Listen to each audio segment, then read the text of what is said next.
Heavy breathing came through the phone, a sound that didn't belong to Zara Sinclair. The phone was on speaker, and Lucas Taylor heard it clearly. As a man, he recognized that sound, and it inevitably sparked his imagination.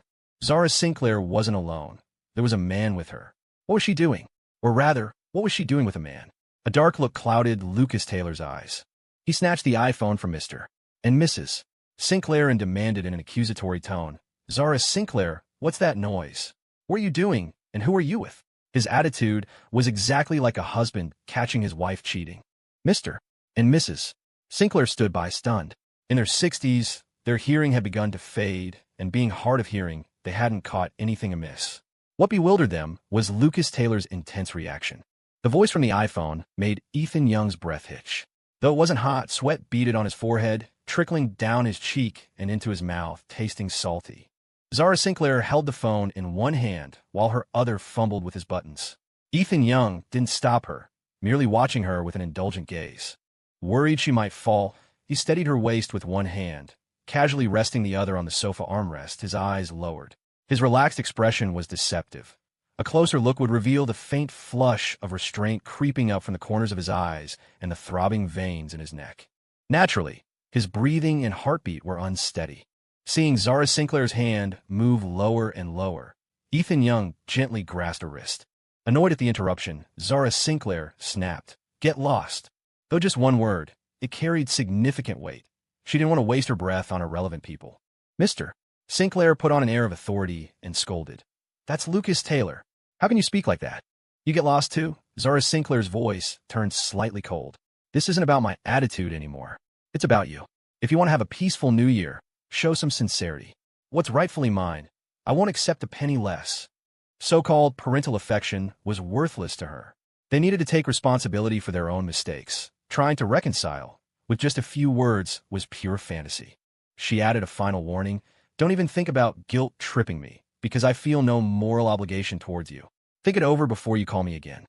Don't waste my time." With that, Zara Sinclair hung up abruptly, giving them no chance to respond. Her gaze returned to Ethan Young. Noticing his disheveled shirt, she feigned surprise. "How did your buttons come undone? Look at me, the moment I answer the phone, my hands get a mind of their own. I don't even know what they've been doing." In just 15 minutes on the phone, 3 of his 7 buttons had been undone. If the call had gone on any longer, wouldn't he have been completely stripped? "Why didn't you stop me?" she asked, meeting his eyes with a playful pout. Ethan Young took her hands and placed them on his shoulders. "Touch me if you want, but don't cross the line." "What line?" Zara Sinclair asked, pretending not to understand, her hands tentatively moving downwards. Everywhere her hands passed elicited a reaction from him. "Is this crossing the line?" And here, her hand traced the lines of his external obliques, finally stopping at the tightest part of his waist. "I feel like you've lost weight." He had only been fasting for 2 days. He couldn't have lost weight that quickly. Still, Ethan Young told her the truth. "I need to cut some weight for a role recently." "You're already so lean, and you need to lose more?" Ethan Young nodded. Zara Sinclair tugged at his shirt. "Doesn't that mean you'll lose your muscle?" "I can build it back later." When Ethan Young had first moved in with Zara Sinclair, she had bought a scale.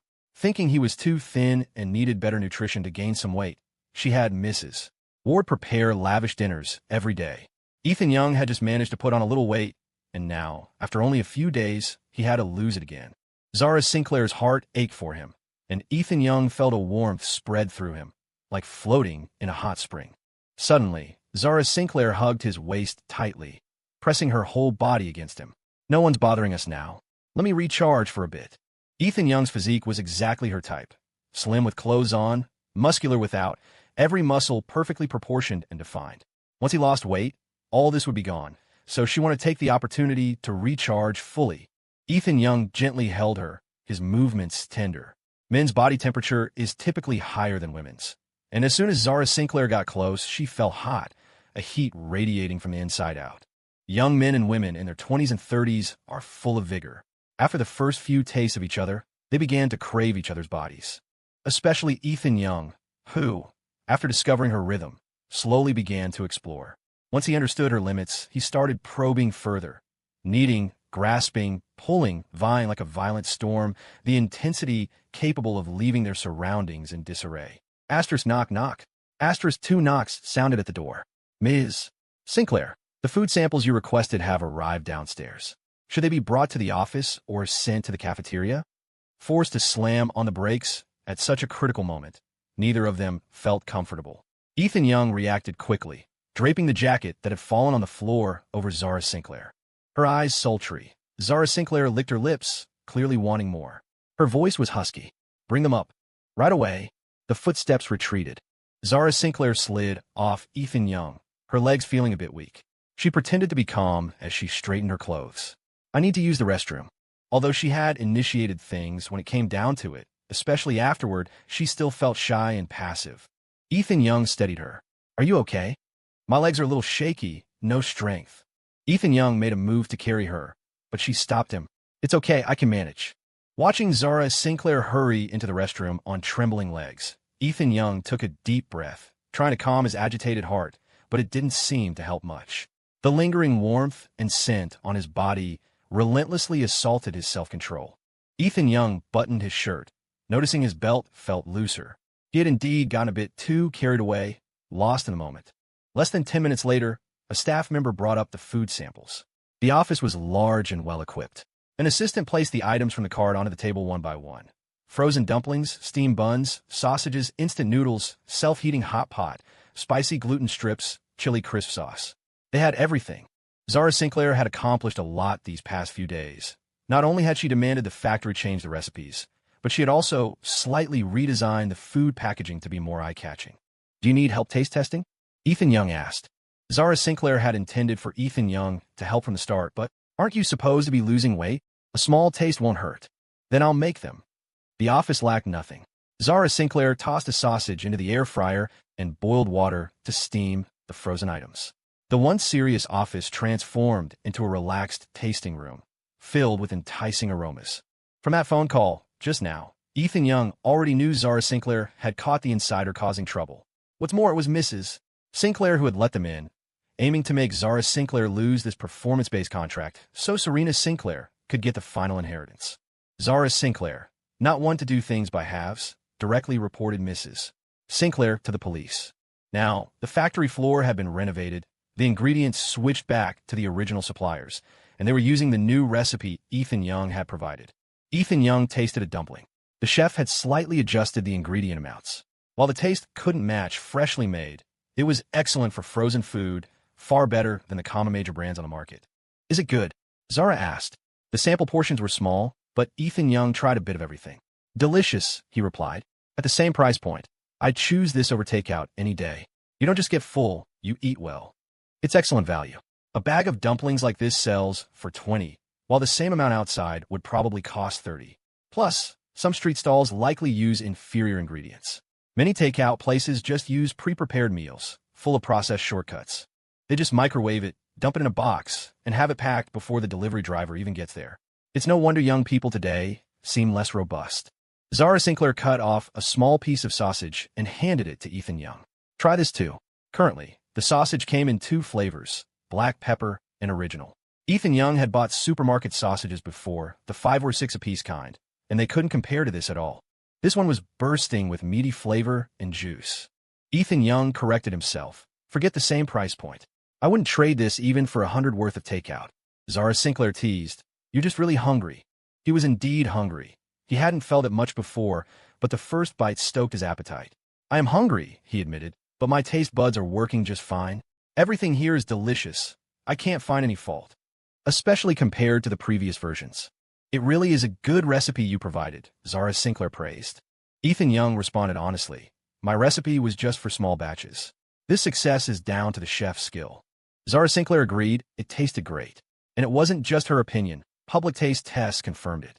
Market research indicated the public found the flavors appealing, and seeing the clean ingredient list made people willing to buy the products for their children. The next challenge was marketing. How to repair their damaged reputation. The marketing department proposed several options. Public tastings, live stream sales events, getting high-traffic influencers to feature the products, arranging taste tests with video bloggers, or even randomly selecting items for an East Side/West Side eating challenge.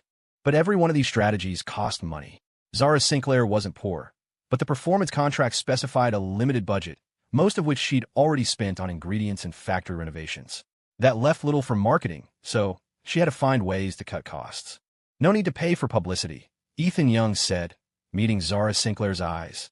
Believe me, someone else is much more anxious than you right now. They didn't need to say anything more. They understood each other perfectly. Evidently, Zara Sinclair had already thought of this, subtly raising an eyebrow. Bad news travels fast, after all. Negative stories tend to capture public attention much more effectively. Once negative publicity starts trending, the level of engagement and discussion spikes far higher than for positive news. Zara Sinclair rubbed her fingers together thoughtfully. I'm just thinking, she said slowly, how to add a little fuel to the fire. Get someone to unwittingly give me some free promotion. There was a lot of food left over from the tasting. We can't possibly eat all this, Ethan Young said, starting to clean up. I could take the leftovers to the film set. Don't worry about these leftovers, Zara Sinclair said. I'll have someone send plenty of food over to your set tomorrow. You've been filming for ages, and I haven't visited yet. Consider it a treat for the whole crew. Ethan Young accepted. In that case, thank you on behalf of the entire cast and crew. Zara Sinclair put down her plate, her gaze intense as she looked at him. Just thanking me with words? Ethan Young reached out, pulling her into his embrace. His warm breath ghosted over her lips, their noses brushing. Honey, he murmured, the rain has stopped. Time to go home. I'll thank you properly once we're there. That one word, honey, was more potent than any romantic whisper. Zara Sinclair completely melted. Lucas Taylor, thank you for your work today. It's late, you head on home, Mrs. Sinclair said. Ever since Zara Sinclair had hung up, Lucas Taylor had worn a grim expression. He barely registered what Mr. and Mrs. Sinclair were saying, his mind consumed by one thought. Who was that man with Zara Sinclair? What are they doing together so late at night? Details he'd previously overlooked now rushed in like floodwaters breaking through a dam. Zara Sinclair's husky, languid voice, for instance, replayed in his mind, sounding increasingly intimate and suggestive the more he dwelled on it. Lucas Taylor felt agitated, like he was pacing in circles. He gripped his iPhone tightly, his body tense. Mr. and Mrs. Sinclair, he asked, has Zara gotten close to any man recently? The mere mention of Zara Sinclair stoked Mr. Sinclair's anger. He made no effort to understand her. I don't really know what she's up to, he grumbled. During all those years abroad, she hardly ever called me. When she did, it was always about business, never a word about her personal life. Haven't seen her in ages. She looks about the same, but her temper's definitely gotten worse. Probably picked up some bad habits overseas. Lately, Lucas Taylor had been visiting the Sinclairs whenever he had free time, hoping to build rapport with Mr. and Mrs. Sinclair to eventually facilitate switching fiancés. He hadn't realized just how strained their relationship with Zara was. Mr. Sinclair, Lucas Taylor ventured, they're both your daughters. Don't you think you're being a little too cold towards Zara? Mr. Sinclair's face hardened with displeasure. You heard her yourself. Her tone. Is that how a daughter should speak to her parents? You can't blame me for being cold when she shows me zero respect as her father. Mr. Sinclair didn't want to discuss her further. The situation was unresolved, and he was still fuming. He used to be robust, even when hiking, but ever since Zara came back, he felt constantly out of sorts, and his hair was graying rapidly. He was starting to believe the old saying, some children are just born to make their parents miserable. Dealing with her felt like it would shave years off his life. If he'd known it would be like this, he might have wished she'd never been born. Enough about her, Mr. Sinclair said, changing the subject. Let's talk about you and Serena. You've been back for some time now. Have you given any thought to setting a wedding date? Serena and I have talked about it, Lucas replied. Marriage is a decision for the two of us, and we both feel it's a bit too soon. Plus, I just got back from overseas. I need some time to settle in. Mr. Sinclair frowned deeply at Lucas Taylor's explanation, unable to shake a growing suspicion. They'd known each other since they were kids, and they'd been officially together for 5 years now. What was there to settle into? Lucas Taylor's stance was perplexing, especially considering his earlier behavior towards Zara, which had clearly crossed a line. Mr. Sinclair narrowed his eyes, his gaze turning cold and sharp. Lucas Taylor, he said slowly, Serena cares deeply for you. She waited 5 years while you were abroad. Don't you dare let her down. The warning in his voice was unmistakable. He added, you've always been the son-in-law I favored. Lucas Taylor, don't forget you have a fiancé. He was a man too. Why pretend otherwise? Mr. and Mrs. Sinclair themselves have been flighty in their youth, always chasing something new, fickle, often two-timing. Even now, they might sneak off for a fling. Humans aren't built for lifelong devotion. How can anyone possibly love only one woman their whole life? Don't delude yourself thinking love can restrain a man. The only things that work are morality and responsibility. Lucas Taylor might have loved Serena Sinclair initially, but over time, that love faded into habit. After they started dating and got engaged, love naturally turned into responsibility. And for a hot-blooded young man, responsibility is the most boring thing imaginable. They crave freedom, seek adventure, want to conquer anything that defies them. Lucas Taylor had never met a woman like Zara Sinclair, coolly beautiful, utterly dismissive of him. She was like the final level in a video game. The higher the difficulty, the more it ignited his desire to conquer. If it had been anyone else, Mr. and Mrs. Sinclair, drawing on their own experience, might have shared some advice. But this was Lucas Taylor, their daughter Serena Sinclair's fiancé. They couldn't help but apply a double standard. Mr. and Mrs. Sinclair's scrutinizing gaze felt like searing knives on his skin. Despite the cold day, sweat beaded on his neck, and a chill ran down his spine. Suddenly, Lucas felt an urge to throw caution to the wind, to just blurt out everything he'd been holding back. He didn't want to marry Serena Sinclair anymore. He liked Zara Sinclair. She was the one he wanted to marry. If it weren't for the relationship between the Sinclair and Taylor families, he wouldn't have endured this long. An intense itch spread across his chest, like ants gnawing at his flesh.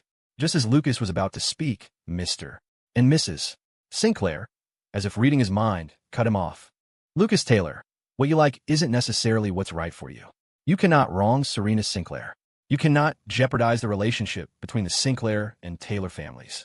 Many things in this world can't be decided purely on feelings. You're a 26-year-old adult, not a 6-year-old child. You need to have a sense of responsibility and a moral compass. Though Mr. and Mrs. Sinclair didn't spell it out, the warning was clear enough. They knew what Lucas was thinking, knew he was hesitating, panicking, weighing his options. Life presents many choices, moments where you hover at a crossroads. Even when you know one path is wrong, the urge to take the risk remains. Did Lucas Taylor truly love Zara Sinclair? Not necessarily. Love, put bluntly, is just a dopamine-induced illusion that drives desire and provides stimulation. And this illusion is fleeting. It fades with time. Lucas's expression stiffened. The words left unsaid felt like long needles stuck in his throat, causing a painful constriction throughout his body. If he'd only suspected before, now he was certain. Mr. and Mrs. Sinclair knew about his secret desires. Well, his reaction to Zara Sinclair had been excessive. It was understandable they'd be suspicious.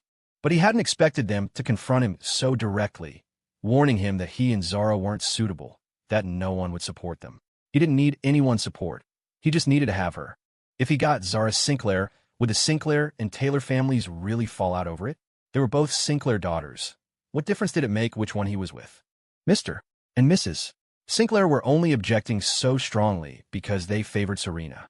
This was his marriage. He would decide who he married. Having reached this conclusion, Lucas's expression gradually calmed. He casually deflected. Mr. and Mrs. Sinclair, I understand. Mr. and Mrs. Sinclair advised earnestly. Young people inevitably stumble. If you can pull back from the brink, there's still hope for redemption. Lucas felt annoyed. Just as he was about to make an excuse to leave, his iPhone rang. He glanced at the caller ID. It was the private investigator he'd hired. He hadn't expected the PI to investigate Ethan Young so thoroughly in just one day. Mr. and Mrs. Sinclair, something's come up. I have to go. All right, remember what I said. Don't make a mistake. They couldn't resist one last lecture, even as he was leaving. Lucas could only nod. Turning away, he answered the call. Sir, I've sent Ethan Young's file to your email. Please check it. Let me know if you have any questions. While still on the phone, Lucas opened the file. The information was clear, almost too clean, not like a normal person's record. No bad habits, not much of a social life. Being an actor, most of his contacts were work-related. Looking at his life story, it could be summed up in one word: unlucky. There was a popular saying online that could be adapted for Ethan Young. Sick sister, deceased parents, broken home, dropped out of school. He'd been an actor for years, but was still obscure. In short, completely useless.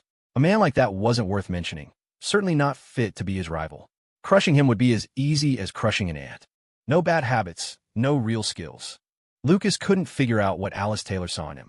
Probably just mesmerized by his face, like those starstruck fangirls these days. Finding no useful information, Lucas was disappointed and also suspicious. He felt that no one's record could be that clean. The cleaner it looked, the dirtier things likely were beneath the surface. Mr. Lucas Taylor, do you have any questions? Yes. Lucas asked, somewhat indirectly. Are there any women with the surname Sinclair around him? The reply came quickly. No. How could there be none? He'd seen Zara Sinclair get into Ethan Young's car with his own eyes just last night. Could it be true, what Alice Taylor said, that Ethan Young drove for a ride-sharing service at night to earn money?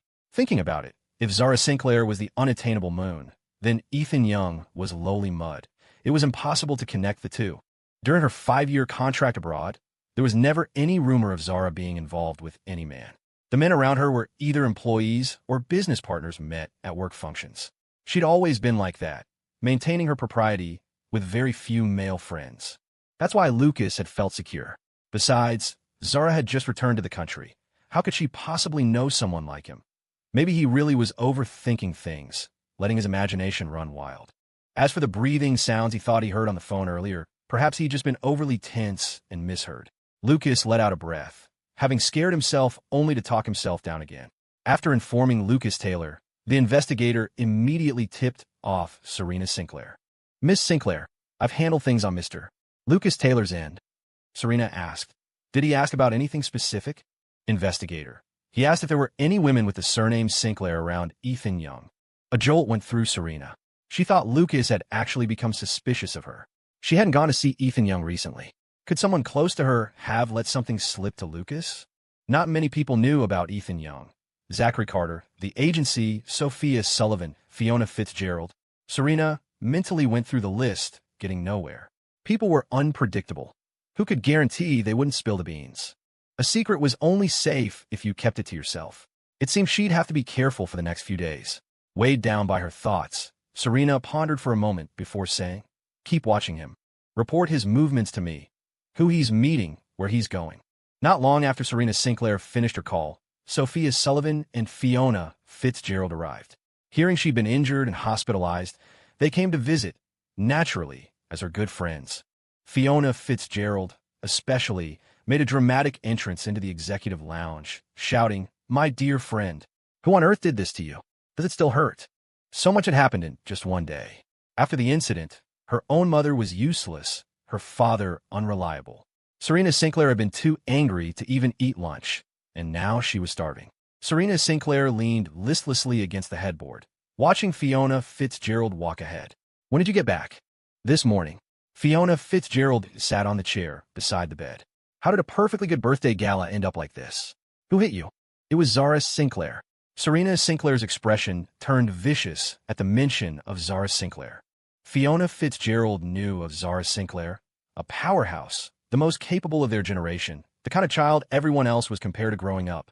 Fiona Fitzgerald was no scholar.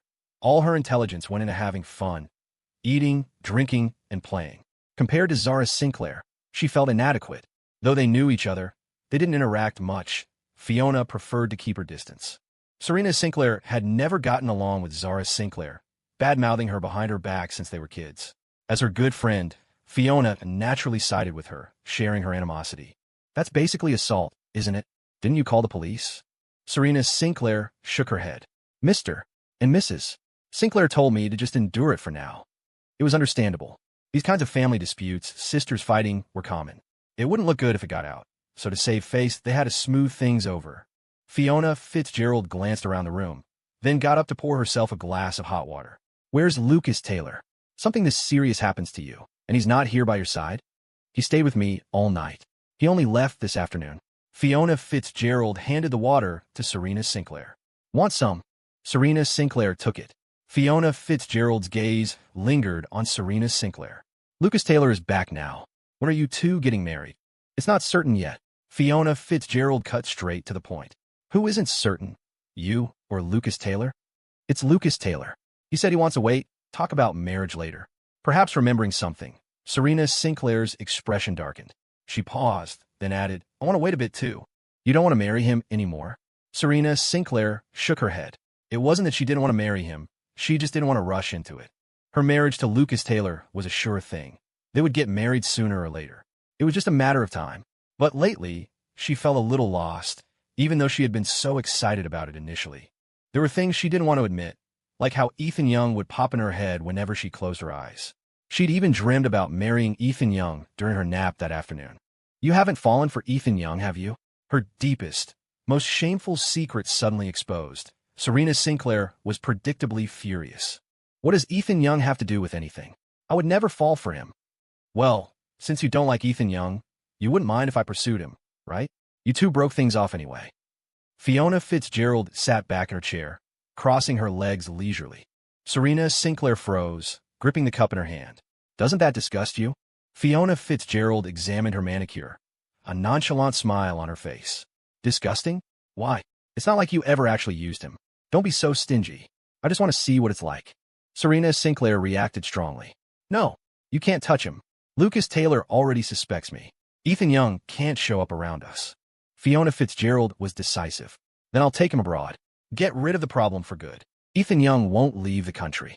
Fiona Fitzgerald couldn't help but chuckle. How do you know he won't? His sister, Emily Young, is sick. She's been treated here for years without getting better. If I told him the medical care is better overseas, with more access to heart resources, do you think he'd be willing to go abroad with me? Serena Sinclair felt as though she were being choked, unable to utter a single word, because she knew Ethan Young would do anything for his sister. He would sell himself to her for a 5-year contract, sacrifice his dignity, endure pain. The thought of Ethan Young going abroad, leaving her sight where she could never see him again, it stung Serena Sinclair's heart like a bee sting. Crash! Serena Sinclair exploded, violently slamming the cup down. Her dark eyes held a fierce warning. You can't take Ethan Young abroad. I forbid it. Fiona Fitzgerald flinched, completely taken aback by the intensity of Serena Sinclair's reaction. She herself was much calmer. Thinking back on how Serena Sinclair had changed over the years, subtly, almost imperceptibly, but clear to an outsider, she just couldn't understand. Was it really so hard to admit she liked Ethan Young? Since Serena wouldn't admit it, she couldn't blame Fiona for trying to snatch him away. Sophia Sullivan looked back and forth, somewhat shocked and bewildered. No one could have predicted things would escalate like this. Had Serena Sinclair just dropped all pretense? And Fiona Fitzgerald, why had she suddenly blurted out what she'd been keeping inside? Serena Sinclair's head injury throbbed.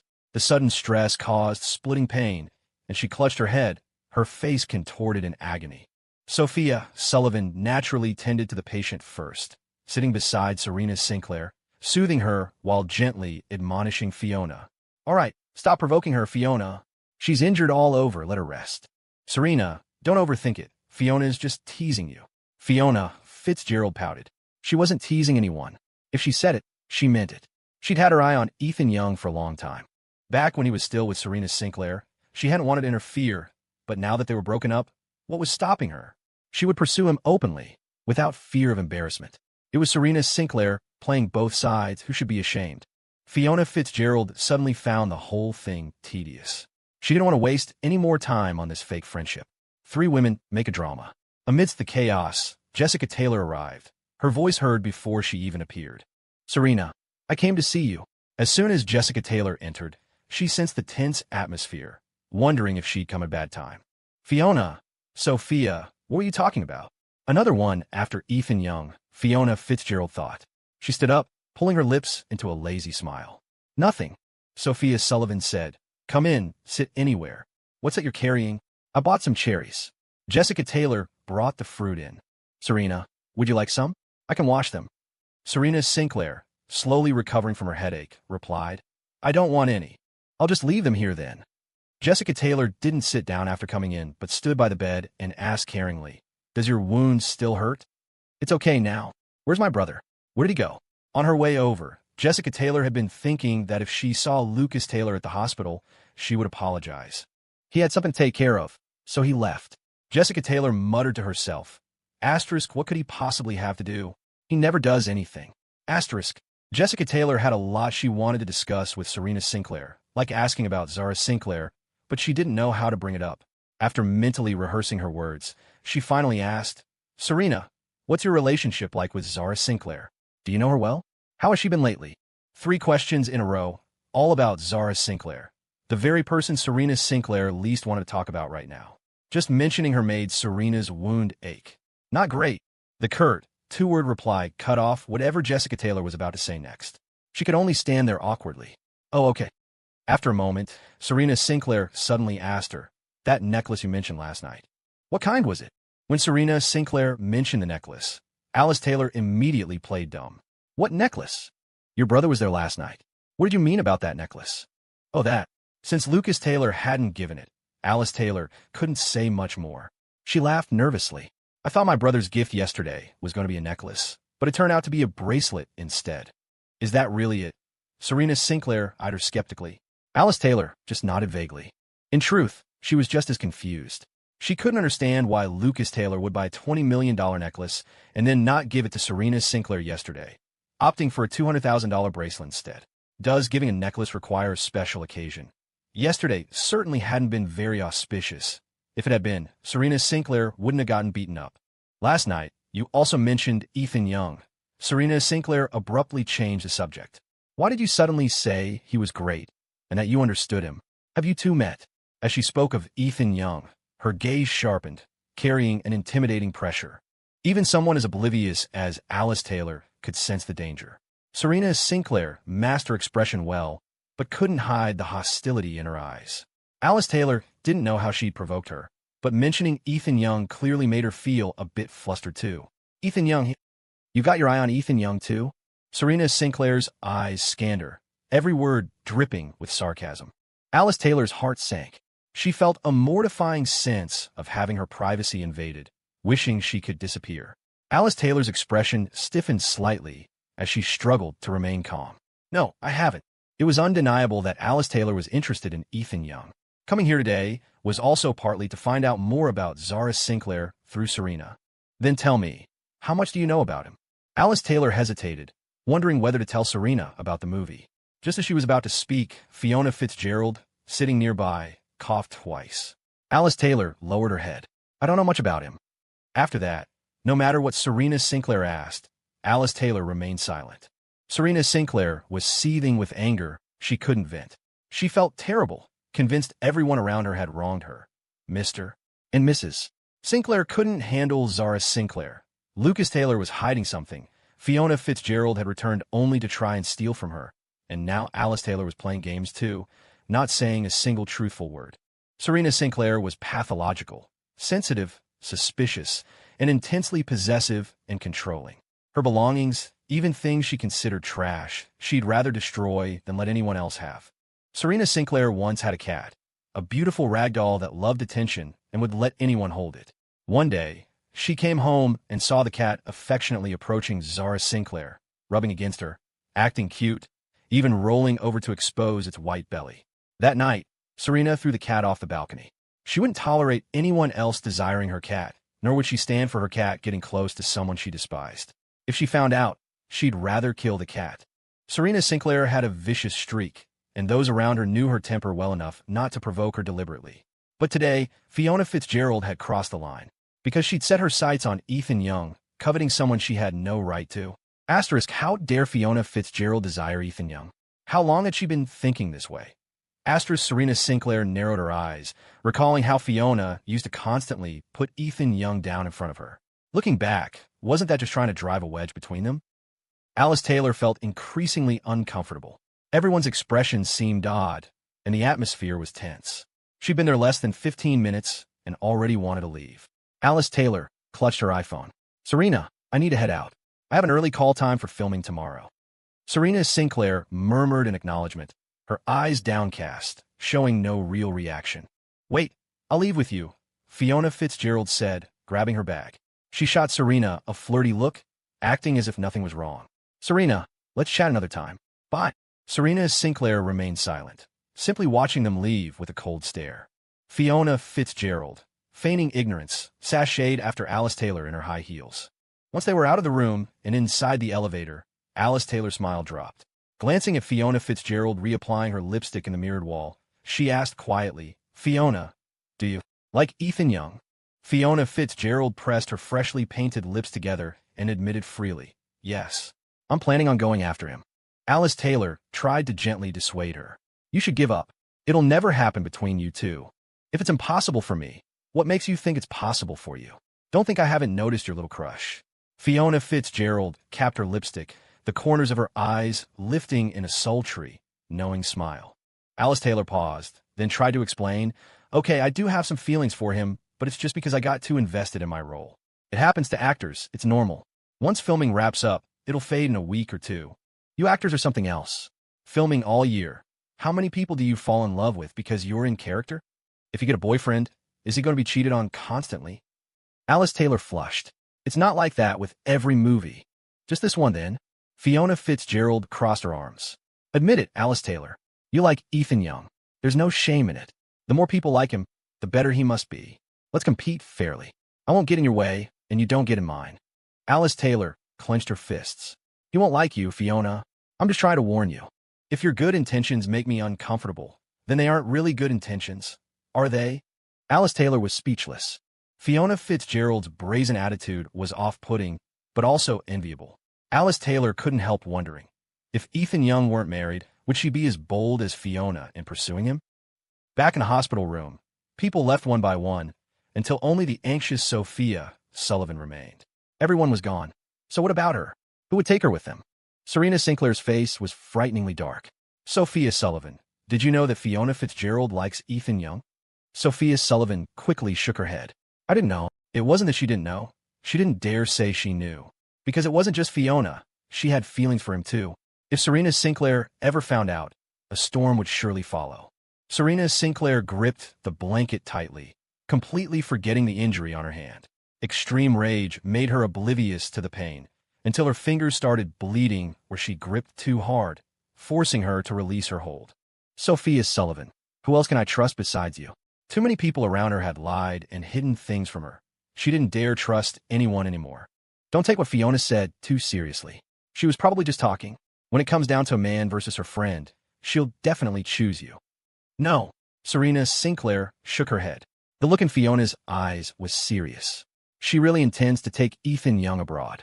Right there in front of Sophia Sullivan, Serena Sinclair made a phone call, instructing a detective to find out Ethan Young's location, what he was doing, and everyone he'd been in contact with recently. Every detail had to be precise. She needed to find Ethan Young quickly and lock him up. That way, no one could take him away. If Ethan Young dared to leave, she'd break his legs. After all, she'd broken his bones with a stick before. As far as she was concerned, there was no such thing as an unbreakable spirit. If someone didn't yield, it just meant they hadn't been beaten hard enough. At that moment, Serena Sinclair's thoughts were entirely consumed by Ethan Young. She had completely forgotten about Lucas Taylor. It was Sophia Sullivan who finally reminded her, if you make such a big deal about finding Ethan Young, what happens if Lucas Taylor finds out? So what if he finds out? I haven't betrayed Lucas Taylor. Keeping Ethan Young as a substitute during this 5-year contract just proves how much I love Lucas, doesn't it? But the real thing is back now. What do you need a substitute for anymore? Think of it like keeping a servant or a dog. I don't have any real feelings for Ethan Young. The one I love has always been Lucas Taylor. It was utterly shameless, twisted logic. Who would possibly believe such a thing? I'm going to marry Lucas Taylor. My heart and soul belong to him. But I just want to keep a toy around to indulge myself. Why shouldn't I be allowed? Serena Sinclair stared at her injured hand, murmuring softly as if talking to herself. He'll understand. Her words made no sense at all. Sophia Sullivan thought Serena must have been hit too hard. She sounded completely unhinged, utterly insane. Serena Sinclair pressed the call button, summoning the nurse and DR. "Johnson, I want to be discharged now. I'm not staying. I know my own body, and I feel perfectly fine." She couldn't wait to leave, driven by her selfish desires. Stuck here, she couldn't do anything, couldn't see Ethan Young, and lived in constant fear that Fiona Fitzgerald would beat her to it and take Ethan Young abroad. Ethan Young and Zara Sinclair were married. Fiona Fitzgerald was pursuing Ethan Young. Serena Sinclair's strange attitude towards Ethan Young. Why hadn't Lucas Taylor sent the necklace? How on earth did Ethan Young and Zara Sinclair meet and get married so quickly? She couldn't figure it out. Alice Taylor spent the whole night tossing and turning over these questions, barely sleeping. When she arrived at the film set the next day, she found 3 large trucks parked on the otherwise empty lot. Banners reading, "Wishing Coward Box Office Success," hung from them, the most prominent featuring a support poster for Ethan Young. Crew members were setting up pots, boiling water for dumplings, steamed buns, and noodles. Seeing Alice Taylor, Liam Lawrence approached her enthusiastically with a bowl of dumplings. "Alice Taylor, have you had breakfast? Come grab some dumplings." Alice Taylor walked over. "What's all this? Have you heard of the brand Gigia Foods?" Liam Lawrence popped a dumpling into his mouth, wincing as the hot broth scalded his tongue. Their new boss is apparently a huge fan of Ethan Young. When she heard he was filming here, she sent 3 truckloads of stuff to visit the set. Everyone gets a whole case. They brought all these pots too, set up before dawn this morning to make us fresh breakfast. Alice Taylor froze. Of course, she knew Gia Foods. She also knew the new boss was Zara Sinclair. Zara wasn't Ethan Young's fan. She was his wife. This so-called set visit wasn't about support. It was about staking her claim. Alice Taylor bit her lower lip, watching the dumplings boiling and tumbling in the large pot. The aroma was enticing, but she had absolutely no appetite. Her heart felt heavy and tight. I'm trying to lose weight recently. No appetite. Are you sure? Just try one. One will make you gain weight. It seemed whenever someone declared they were dieting, temptations immediately appeared. Alice Taylor turned and practically fled. She was afraid if she stayed any longer, her strained expression and her hidden, unwelcome feelings would be exposed. Gia Foods was a much-discussed brand, but mostly for negative reasons. Rumors circulated about rotten or spoiled meat, food tasting like gasoline or plastic. Anything but actual food. So, when people saw Gia Foods giving out free food, no one initially wanted any, even for free. Some even assumed the director had brought in Gia Foods as a sponsor, mentally groaning that associating with such a problematic brand, known for its terrible reputation, would drag down the film's public appeal. People started predicting failure before the movie was even released. It was a classic case of birds of feather flock together. The public would generalize, assuming if one part was bad, the whole project would be tainted. The chatter only subsided when the first batch of dumplings was ready. The rich aroma filled the air. The plump, white dumplings were served first to the 2 directors. Without a word, they exchanged a glance and let out a long, satisfied Nothing more needed to be said. Watching them eat ravenously, almost burning their mouths in their haste, the hesitant crowd felt their own appetites stir. They decided to try just one bite. That one bite turned into many, and soon they were moving from dumplings to noodles, adding a couple of sausages on the side. On a cold winter day, a hot bowl like that warmed you from head to toe. The feeling was incredibly comforting. Hearing the positive comments around him, Ethan Young smiled, satisfied. He walked over to the directors. How's the taste? Both directors gave him a simultaneous thumbs up. How did Gia Foods get so delicious? Did they change their recipe recently? I remember hearing not long ago that they used meat from dead pigs. Zombie meat, even. Ethan Young got straight to the point. I plan to insert some product placement. Liam Lawrence paused. How? Replace the food props with these. Ethan Young gestured towards the dumplings and buns. Liam Lawrence thought for a moment. It's possible, but is this product really okay? Ethan Young stated seriously. I can guarantee you, both the food and the brand are perfectly fine. Gia Foods was an old domestic brand. In its heyday, it had poured profits into charity, building roads, bridges, schools. It had declined in recent years, and while the charity work lessened, the brand still showed up during disaster relief efforts.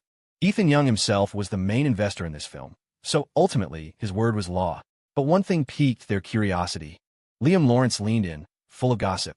Ethan Young, you're really full of surprises, knowing a boss like that. I'm curious, what's your relationship with her? Is she really just your fan? It doesn't feel like it. If it was just a fan thing, why would you be helping her promote? Hank Harrison's eyes lit up. Then he added suggestively, don't tell me you two are. Ethan Young neither confirmed nor denied, just held a faint smile. I need to go prepare. As soon as Ethan Young left, the 2 directors exchanged shocked glances. Could be we guessed right. He didn't deny it, which means it's true. They had already suspected Ethan Young might have someone, having seen him smiling foolishly at his iPhone several times. Directors are adept at noticing such subtle expressions. Ethan Young was a great actor, but subconscious reactions in real life couldn't be faked. They just hadn't expected his partner to be someone so significant, a major boss. This suddenly explained why Ethan Young had dared to invest so much money in the film. Skill was one thing, but having that kind of backing provided serious confidence. During filming, when Alice Taylor saw the food props on the table, she instantly understood Ethan Young's plan. He was secretly swapping the movie props for Gia products to promote Zara Sinclair's brand. People tend to notice what they're preoccupied with, and Alice started seeing Gia everywhere. The fridge full of dumplings and steamed buns, related snacks, and spicy gluten strips on the sofa and coffee table. Alice Taylor voiced her dissatisfaction on spot. Director, why change the props to these? Don't you know this brand has a terrible reputation? It will definitely hurt the film's appeal when it's released. She then turned and whispered fiercely to Ethan Young. How could you pull sneaky tricks like this for your own selfish reasons? This isn't just your movie. What if there's a problem? Can you handle the fallout? Ethan Young hadn't even told Zara Sinclair about this. He wanted it to be a surprise for her when the movie came out. As for Alice Taylor's concerns about the brand's reputation, he understood her worry. He didn't argue, but simply sent her the information he had already prepared. We did our research. The ingredient list is clean, the products are fine, and clarifications have already been posted online. Jejia Foods is a legacy brand, 15, 20 years old. It's not just negative press. They do charity work every year, disaster relief, donations. They haven't missed a beat. The food quality issues only cropped up recently because someone internally was lining their own pockets at the company's expense. Those problems have been resolved now, so there's no credibility issue. Ethan Young explained earnestly. Alice Taylor stared at the files on her iPhone, a clear investigation report, but she couldn't focus past the halfway point. He had gone to such great lengths for Zara Sinclair. Liam Lawrence also chimed in. Alice Taylor, this was the investor's decision. If everyone else had decided, what could she say? Alice Taylor asked Ethan Young, is the investor Zara Sinclair? Ethan Young shook his head. No, it never occurred to Alice Taylor to suspect Ethan Young himself. In her eyes, he was still the poor, pitiful guy who had lucked out marrying Zara Sinclair. She just assumed he must have a good relationship with the investor, given his roles as screenwriter and male lead, so his suggestions would carry weight. Does Zara Sinclair know you're doing this? Ethan Young shook his head again. Not yet. It's a surprise for her. After learning about Zara Sinclair's performance-based contract, he had wanted to help her. You'd really go this far for her. Alice Taylor let out a short, bitter laugh. So what has she done for you? A lot. More than me, better than me. Big things and small things. Many hidden in the details, things others might deem unimportant, but which he couldn't ignore. In love, you didn't need to keep score or measure who gave more. Mutual happiness was what mattered most. Asterisk, I understand you're playing hard to get. You understand my feigned reserve. About my head, you stand on tiptoe. You laugh with me. I indulge your antics. You know my heart. I understand your meaning. Never tiring of each other's company. Never bored by idle chat. Never perfunctory. Never neglectful. Asterisk, whenever Ethan Young mentioned Zara Sinclair, his eyes lit up. Alice Taylor felt like she had swallowed a handful of dry pills, stuck painfully in her throat, releasing waves of bitterness. To focus on the upcoming scenes, Ethan Young decided to stay with the crew on set. Zara Sinclair helped him pack his suitcase. The new couple had to live apart shortly after getting together. Zara Sinclair hated to see him go, holding him tightly as if to recharge. Ethan Young shared the good news about his relationship with Zara Sinclair with his sister, Emily Young. Emily Young was remarkably calm upon hearing it. In her view, her brother was the best in the world, and whether he was single or not depended entirely on his own whim. Ethan Young asked, "Aren't you surprised?" Emily Young replied coolly, "A little, maybe, but it's completely within my expectations." Ethan Young chuckled. "You could predict this?" Emily Young shook her head slightly, speaking like a wise elder. "Bro, maybe you haven't realized it yourself, but every time you mention sister Zara Sinclair, you're smiling. You haven't smiled like that in a very long time." So, yes, Ethan Young liked Zara Sinclair without even knowing it. Emily Young had met Zara Sinclair too. Her first impression was that Zara was beautiful and possibly aloof, but upon interacting, she found her gentle and easy to get along with. There was no condescension, no disdain, no pity. Zara treated her like a normal person, which made Emily feel completely at ease. Love is a physical instinct. Zara Sinclair would unconsciously move closer to Ethan Young. Look at him. Her eyes filled only with him. So, Emily wasn't surprised at all when she found out they were together. She was happy for Ethan Young because he had finally found someone he loved and who loved him back. If one day she wasn't around anymore, at least her brother wouldn't be lonely. Someone would be there to grow old with him.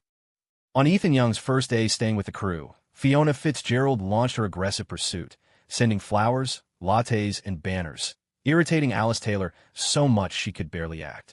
Alice's mental state was definitely affected. If it weren't for Ethan Young, the consummate professional, guiding her through the scenes, she might have walked off the set in the past couple of days. On the third day, Serena Sinclair was discharged from the hospital and quickly learned about Ethan Young's latest activities on set. When Serena Sinclair found out Ethan Young was filming, she froze, then burned with anger. She had explicitly warned producers and directors not to cast Ethan Young, so how could he still be getting roles? Her eyes fixed on the production team listed in the documents. Besides the two directors, there was someone she hadn't expected, Alice Taylor. She let out a cold laugh, her expression turning icy. No wonder Alice Taylor's attitude towards Ethan Young had suddenly changed, even starting to speak well of him, saying she understood him, thought he was a good person. Did acting with him for a few days mean she actually knew him? Did she know Serena had kept him under a 5-year contract? The ones who look the most innocent are often the most calculating. Putting on an act for her for so long, claiming she didn't know him, while secretly playing the happy couple with Ethan Young behind her back. Serena Sinclair clenched her jaw. Her breathing grew heavy. She had genuinely treated Alice Taylor like a sister. This concealment felt like nothing less than betrayal. Serena Sinclair pulled out her iPhone and sent Alice Taylor a text message. "What are you doing right now?" A couple of hours later, Alice Taylor finally replied, "I'm filming." "What's up? Where are you filming? What's the movie called? Who's on the crew?" Serena Sinclair asked, already knowing the answers, just testing her. Alice Taylor didn't answer any of the questions, asking instead, "Serena, why are you suddenly asking about all this?" "I got out of Pinecrest Rehabilitation Center today. I figure I had nothing else to do, so I could come visit you on set." "No need, the set is really busy. It's better if you don't come," Alice Taylor politely declined. "Besides, you're still sick and recovering from your injuries. You should be resting at home." Seeing this reply, Serena Sinclair scoffed, her anger flaring. "Who's the male lead in your movie?" Alice Taylor never replied again. Her text went unanswered. She had given her so many chances to be honest, yet Alice still chose to hide it. Serena Sinclair told Mrs. Ward to pack her things and handle the discharge procedures, while she herself left immediately. When Mr. and Mrs. Sinclair heard she was being discharged, they called her. "Mrs. Ward told us you're getting out.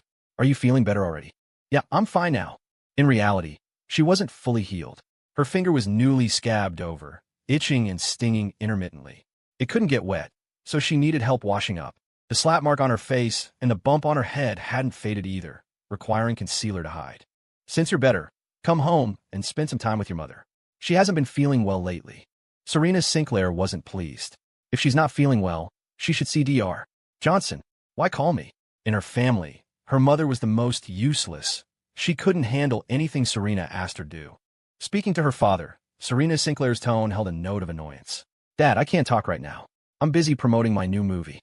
Her father started to remind her about Zara Sinclair. "Don't provoke her lately, shit." "All right, I get it. Stop nagging." Serena Sinclair cut him off before he could finish. Serena Sinclair felt deep down that her parents were biased in this matter. She was the one who was hurt and humiliated, so why should they let Zara Sinclair off the hook? Expecting her to swallow her grievances just to keep the peace was delusional. Eager to see Ethan Young, Serena Sinclair grabbed nothing but her iPhone, hailed a rideshare, and went straight to where Ethan Young was filming. The whole way there, Serena Sinclair was restless. Ethan Young was like a fishbone stuck in her throat, a constant, nagging discomfort day and night, giving her no peace. It had been a long time since she and Ethan Young had seen each other. Just thinking about him brought back the harsh words he'd thrown at her that night. Arriving at the filming location, Serena Sinclair looked towards the crowd. She spotted Ethan Young's figure among the people almost immediately. He was carrying Alice Taylor on his back, walking forward, a camera following alongside. Witnessing this, Serena Sinclair's eyes instantly reddened. She knew actors had to commit to their roles for the plot. Things like hugging, holding hands, kissing, even bed scenes. It was just part of the job, perfectly normal for actors. But she couldn't accept it. She couldn't stand it. Even a simple touch of hands made her want to tear them apart. During the 5 years Ethan Young was with her, although he acted, she absolutely forbade him from doing romantic scenes like this. She couldn't accept him loving someone else, not even pretend loving. Filming with Ethan Young, Alice Taylor got into character quickly. Despite Ethan Young being so thin, he was remarkably steady carrying her, walking for quite a while without even getting breathless. Although they were playing lovers, they had very few intimate scenes. Holding hands and hugging were the extent of it. Hank Harrison was a master of atmosphere, always managing to capture simple interactions with lighting and angles that made them look warm and romantic.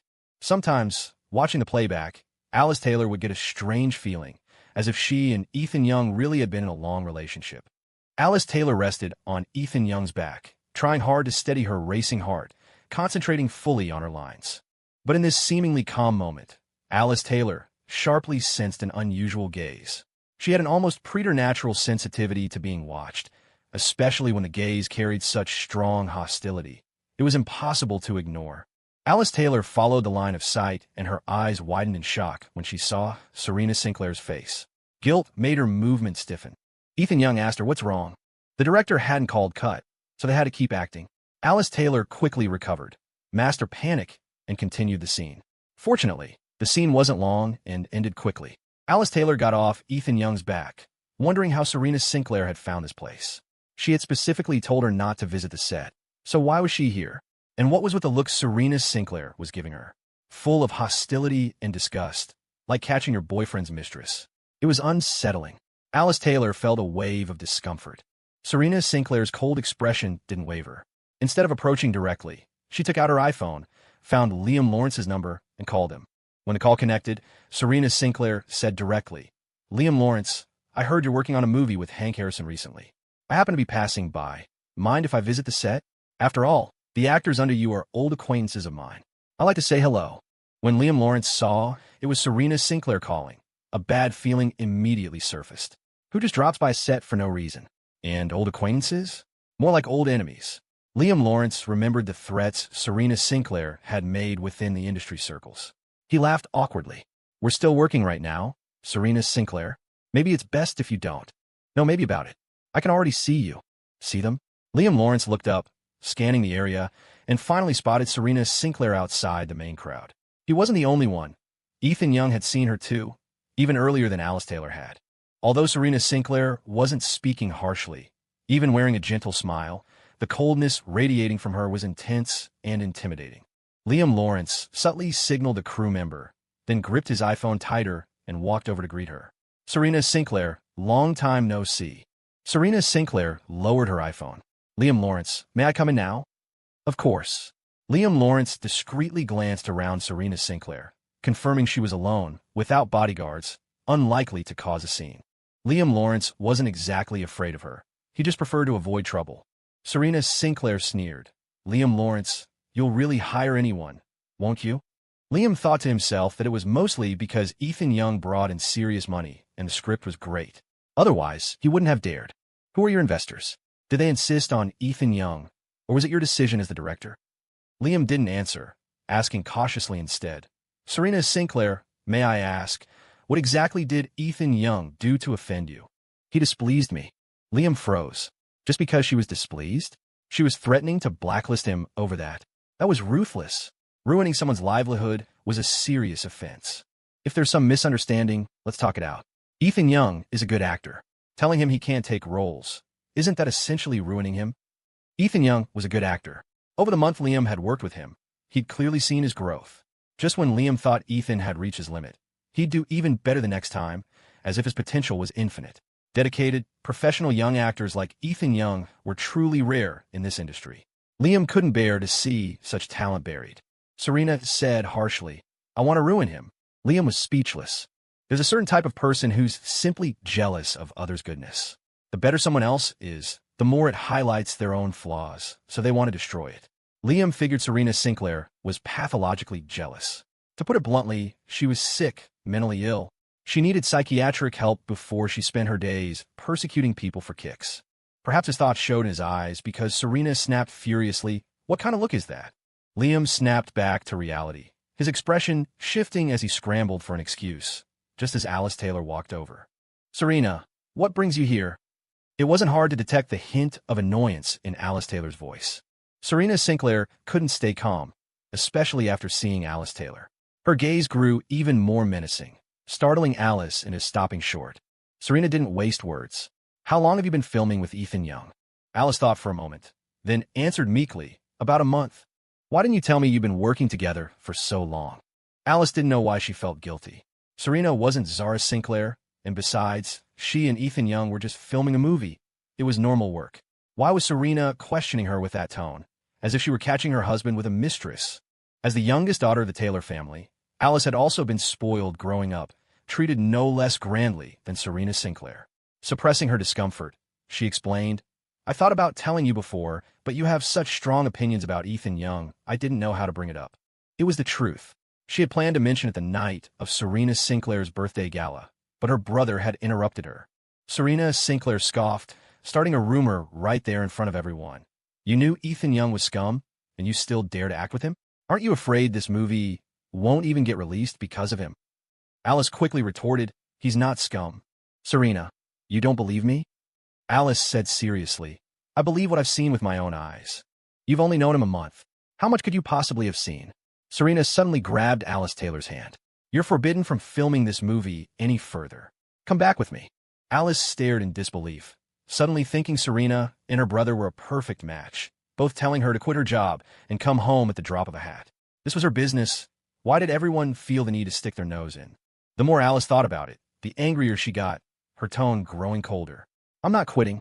I signed a performance-based contract. Worst case, I'll pay the breach of contract penalty for you. Alice yanked her hand away. I don't need you to. Alice Taylor, what is that supposed to mean? I'm telling you to come back for your own good. What future is there filming with someone like Ethan Young? And I've warned you repeatedly. Ethan Young has a powerful backer. He's scum. Enough. Alice cut her off. Serena, why are you reacting so strongly? Even if he were a scumbag, I'd be the one he's messing with. What does it have to do with you? Besides, he hasn't done anything to me. We're just filming normally. I make my own decisions about my life. Don't use it for your own good as an excuse to decide for me. Even my own brother doesn't have the right to control me. So, who do you think you are? Alice was losing patience. She couldn't understand what was so bad about Ethan Young, what he'd done to offend them that everyone felt the need to stomp on him. She could maybe explain Lucas Taylor's attitude as professional jealousy, but Serena Sinclair? You keep saying Ethan Young has a powerful backer behind him. Fine, then tell us who it is. The burden of proof is on you. Otherwise, you're just spreading rumors. Liam Lawrence, silent for a long while, chimed in from the side. Exactly. If you can't name them, it's just slander. Alice Taylor and the director were both speaking up for Ethan Young. But what was Ethan Young doing? He was sitting nearby, drinking water. He was too far away to hear clearly what they were saying, but judging by their expressions, things looked pretty heated. When Alice Taylor was first cast as the female lead, Ethan Young had anticipated this scene. Any other actress might have buckled under a few threats and run off. But Alice Taylor was different. As the third young lady of the Taylor family, she couldn't be easily tempted or intimidated. She had the power to stand up to Serena Sinclair. Furthermore, as Lucas Taylor's younger sister, Serena would be somewhat wary of her and wouldn't dare interfere too carelessly. Would Serena Sinclair dare reveal the truth? If she did, the biggest impact would undoubtedly be on herself. It wouldn't just involve the marital alliance between the Sinclair and Taylor families. It would also destroy the good reputation she had painstakingly built over many years. From a cost-benefit perspective, it wasn't worth it. Therefore, when facing Alice Taylor, she could only remain silent and maintain the status quo. Serena Sinclair looked furious, on the verge of losing her cool, mentally wrestling with whether revealing the truth would bring more gain or loss, and who would be most affected. If she told the truth, would Ethan Young really come back to her? But more than wanting Ethan Young to return to her willingly, she wanted to break his legs and lock him up. If no one could see him, no one could covet him. Serena, what are you doing here? The chaotic thoughts were interrupted. Serena Sinclair turned around and saw Fiona Fitzgerald, her expression darkening further. Though it was nearly December, Fiona Fitzgerald wore a blue knit dress. The slim fit accentuated her curves. Clearly, she had dressed up specifically for the visit. Serena's expression turned even uglier upon seeing her. Why are you here? Didn't I tell you last time at Seabreeze General Hospital? I'm pursuing Ethan Young. Serena's gaze shifted back and forth between Alice Taylor and Fiona Fitzgerald. She laughed, choked with anger. So you knew all along that Ethan Young and Alice Taylor were filming here? Fiona Fitzgerald blinked. Yes. Why did you hide it from me? You never asked. Fiona Fitzgerald smiled faintly. You were bound to find out sooner or later. What difference does a day or two make? Better to give me a couple more days to chase my man. Fiona Fitzgerald backed up her words with actions. She was dead serious about pursuing Ethan Young, making trips out here whenever she had free time, not only treating the crew to coffee and meals, but also openly sending flowers to declare her intentions. In just 3 days, everyone on set knew that a rich, beautiful woman was flamboyantly pursuing Ethan Young. Fiona Fitzgerald might have shown some consideration for Serena Sinclair's feelings before, but now she had completely let loose. Not only was she pursuing him herself, but sometimes she even encouraged Alice Taylor to join in, determined to muddy the waters even further. Will you die if you don't have a man? Why does it have to be Ethan Young? Fiona Fitzgerald replied, quite seriously, because I've never dated Ethan Young's type before. Serena Sinclair's eyes burned with fury, her whole body trembling with rage. Why Ethan Young? You know he's my... Serena Sinclair. Are you sure you want to have this conversation here? Fiona Fitzgerald's expression hardened, cutting her off. They stared at each other in silence for a long moment before Fiona's face instantly changed. She turned to Alice Taylor with a smile. You guys carry on? I'll take Serena for a little walk. Serena followed Fiona, her face grim. Seeing how familiar Fiona was with the surroundings, it was clear she came here often. When did you decide you wanted Ethan Young? She used the word wanted, not like. In Serena's eyes, Fiona was just acting on a whim, treating Ethan like some trinket in a shop window. Fiona stroked her chin thoughtfully. A couple of hours ago? I don't remember exactly. Around the time I noticed you always had Ethan Young tagging along. Fiona glanced around, then pointed. There's a coffee shop over there. Let's sit down and talk properly. Without waiting for Serena's reply, Fiona headed straight over. At the coffee shop, a waiter brought menus. Fiona ordered an iced Americano and a dessert. Serena assumed Fiona had presumptuously ordered the dessert for her and said coldly, I'm not having any. Fiona laughed. This is for me. Order what you can eat. Be careful not to overdo it. What was she implying? Serena looked Fiona straight in the eye. I order what I like. If I can't finish it, I'd rather throw it away than give anyone else a single bite. Fiona leaned back in her chair, arms crossed, choosing her words carefully. Nobody wants your leftovers. But the point is, you never actually got to eat it, did you? Serena felt like she'd stepped on a landmine. Fury surged through her. That's enough, Fiona Fitzgerald. I put up with you for long enough. You know perfectly well Ethan Young is my man. You can have any man you want. Why do you have to steal mine? Or do you just get off on being the other woman, on wrecking people's relationships? Haven't you ever heard the saying? Toothbrushes and men shouldn't be shared. Fiona didn't get angry. She just tilted her head at Serena. Let me correct you. A month ago, he was your man, yes. But not anymore. And you two never dated, so there's no home-wrecking involved. Please try to use accurate terms. I simply developed feelings for Ethan Young. It's not about wanting to take him from you. As Fiona said this, her tone held a rare hint of sincerity. Fiona had certainly seen her share of men, sampling nearly every type of male model the clubs had to offer. But someone like Ethan Young, she'd been looking for years and had never met anyone else like him. Those as good-looking weren't as well-behaved. Those who were well-behaved weren't as perceptive. And those who were savvy lacked his sincerity. Serena was seething, her fingertips trembling uncontrollably. She was so enraged her head was buzzing. Just then, the waiter brought the coffee and dessert. Before he could even set them on the table, Serena snatched the coffee and threw it straight at Fiona Fitzgerald. Fiona froze for 2 seconds, then erupted. Serena Sinclair, are you insane? Thankfully, it was iced Americano. If it had been hot coffee thrown in her face, she could have been scarred. She knew Serena was awful, but she hadn't expected this. She tried to talk reasonably, and Serena resorted to violence. Serena slammed the empty cup down, scanning Fiona with a vicious glare. You love playing around with men so much, you're so dirty. You think Ethan Young would want you? Dressing like such a slut to seduce people. Aren't you cheap, Fiona Fitzgerald? Fiona wasn't exactly mild-tempered herself. She'd long been sick of Serena's pretentious act behind her back. Now that the gloves were off, there was no need for hypocrisy. Fiona stood up, grabbed the birthday cake from the table without a word, and smashed it over Serena's head, following up immediately with a hard slap across her face. The slap stunned Serena. Her body reacted faster than her mind, though, and she instantly lunged back at Fiona. When women fight, it's usually slapping, hair-pulling, scratching, pinching, twisting. Unfortunately for Serena, her hand hadn't fully healed. Her injured fingers lacked strength, so Fiona easily overpowered her, pinning her to the ground. Serena's hair and face were covered in birthday cake. The last time she'd been this humiliated was just 3 days ago. Fiona yanked her hair. Did you think I was the only one after Ethan? What about Sophia Sullivan? If the Sullivan family business didn't depend on yours, she'd have made her move just like me long ago. You spoiled brat with your terrible personality and rotten temper. In these 5 years, Ethan Young practically ruined you by enabling you. You used him as a substitute, treated him like dirt, threw him away, used tricks to keep him tethered, tossing him aside whenever you felt like it, playing with him like a toy. And now you say you can't bear to lose him? What? Suddenly playing the sentimental card. What about Lucas Taylor then? Serena's eyes blazed, her pupils trembling. Instead of worrying about how others are doing, maybe you should worry about yourself. I heard you recently signed some performance-based contract with your sister. Seems her Sinclair Foods Inc. is doing better and better.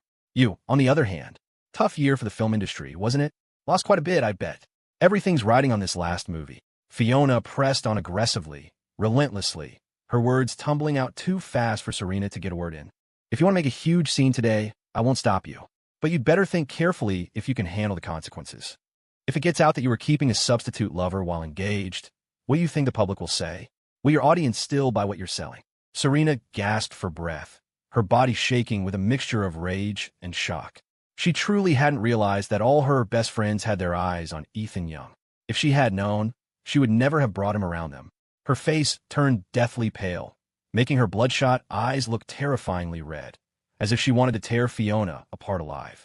Fiona kept her pinned. Serena Sinclair, don't bite off more than you can chew. Trying to have your cake, and eat it too. Be careful your stomach doesn't burst. If Lucas Taylor finds out about you screaming and fighting like this, how are you going to explain it to him? And your parents? Mr. and Mrs. Sinclair? Will they support you? You already can't measure up to Zara Sinclair. Are you planning on losing your inheritance too? Fiona gave a delicate laugh, her eyes filled with icy mockery. You really are pathetic. Fiona and Serena had once been genuinely good friends. Fiona loved making friends, had a wide circle, and always thought of Serena first whenever there was something fun to do or good to eat. Their relationship started in elementary school, continued through middle school, high school, and even university, always at the same institutions. And because they were so close, Fiona knew exactly where to twist the knife to inflict the most pain. Serena truly wished she could rip Fiona to shreds. Her barely healed fingers were bleeding again, the stinging pain in her hands nothing compared to the ache in her heart. Fiona knew her weak spots too well. Right now, Serena felt cornered, backed against a cliff edge with a bottomless abyss behind her and a mountain of blades and sea of fire before her. Fiona Fitzgerald, are you really going to end our friendship over a man? So what if I am? Fiona looked utterly fearless. The Fitzgerald family might be a step down from the Sinclairs, but she knew how to read the situation. Serena, with her limited capabilities, would never surpass her sister Zara. Every word Fiona had said came straight from the heart. Serena and Fiona had secretly disliked each other for a long time. Even without Ethan Young, their friendship would have eventually imploded. Serena constantly looked down on everyone around her, utterly self-centered. If they were eating together and she hadn't started, no one else was allowed to.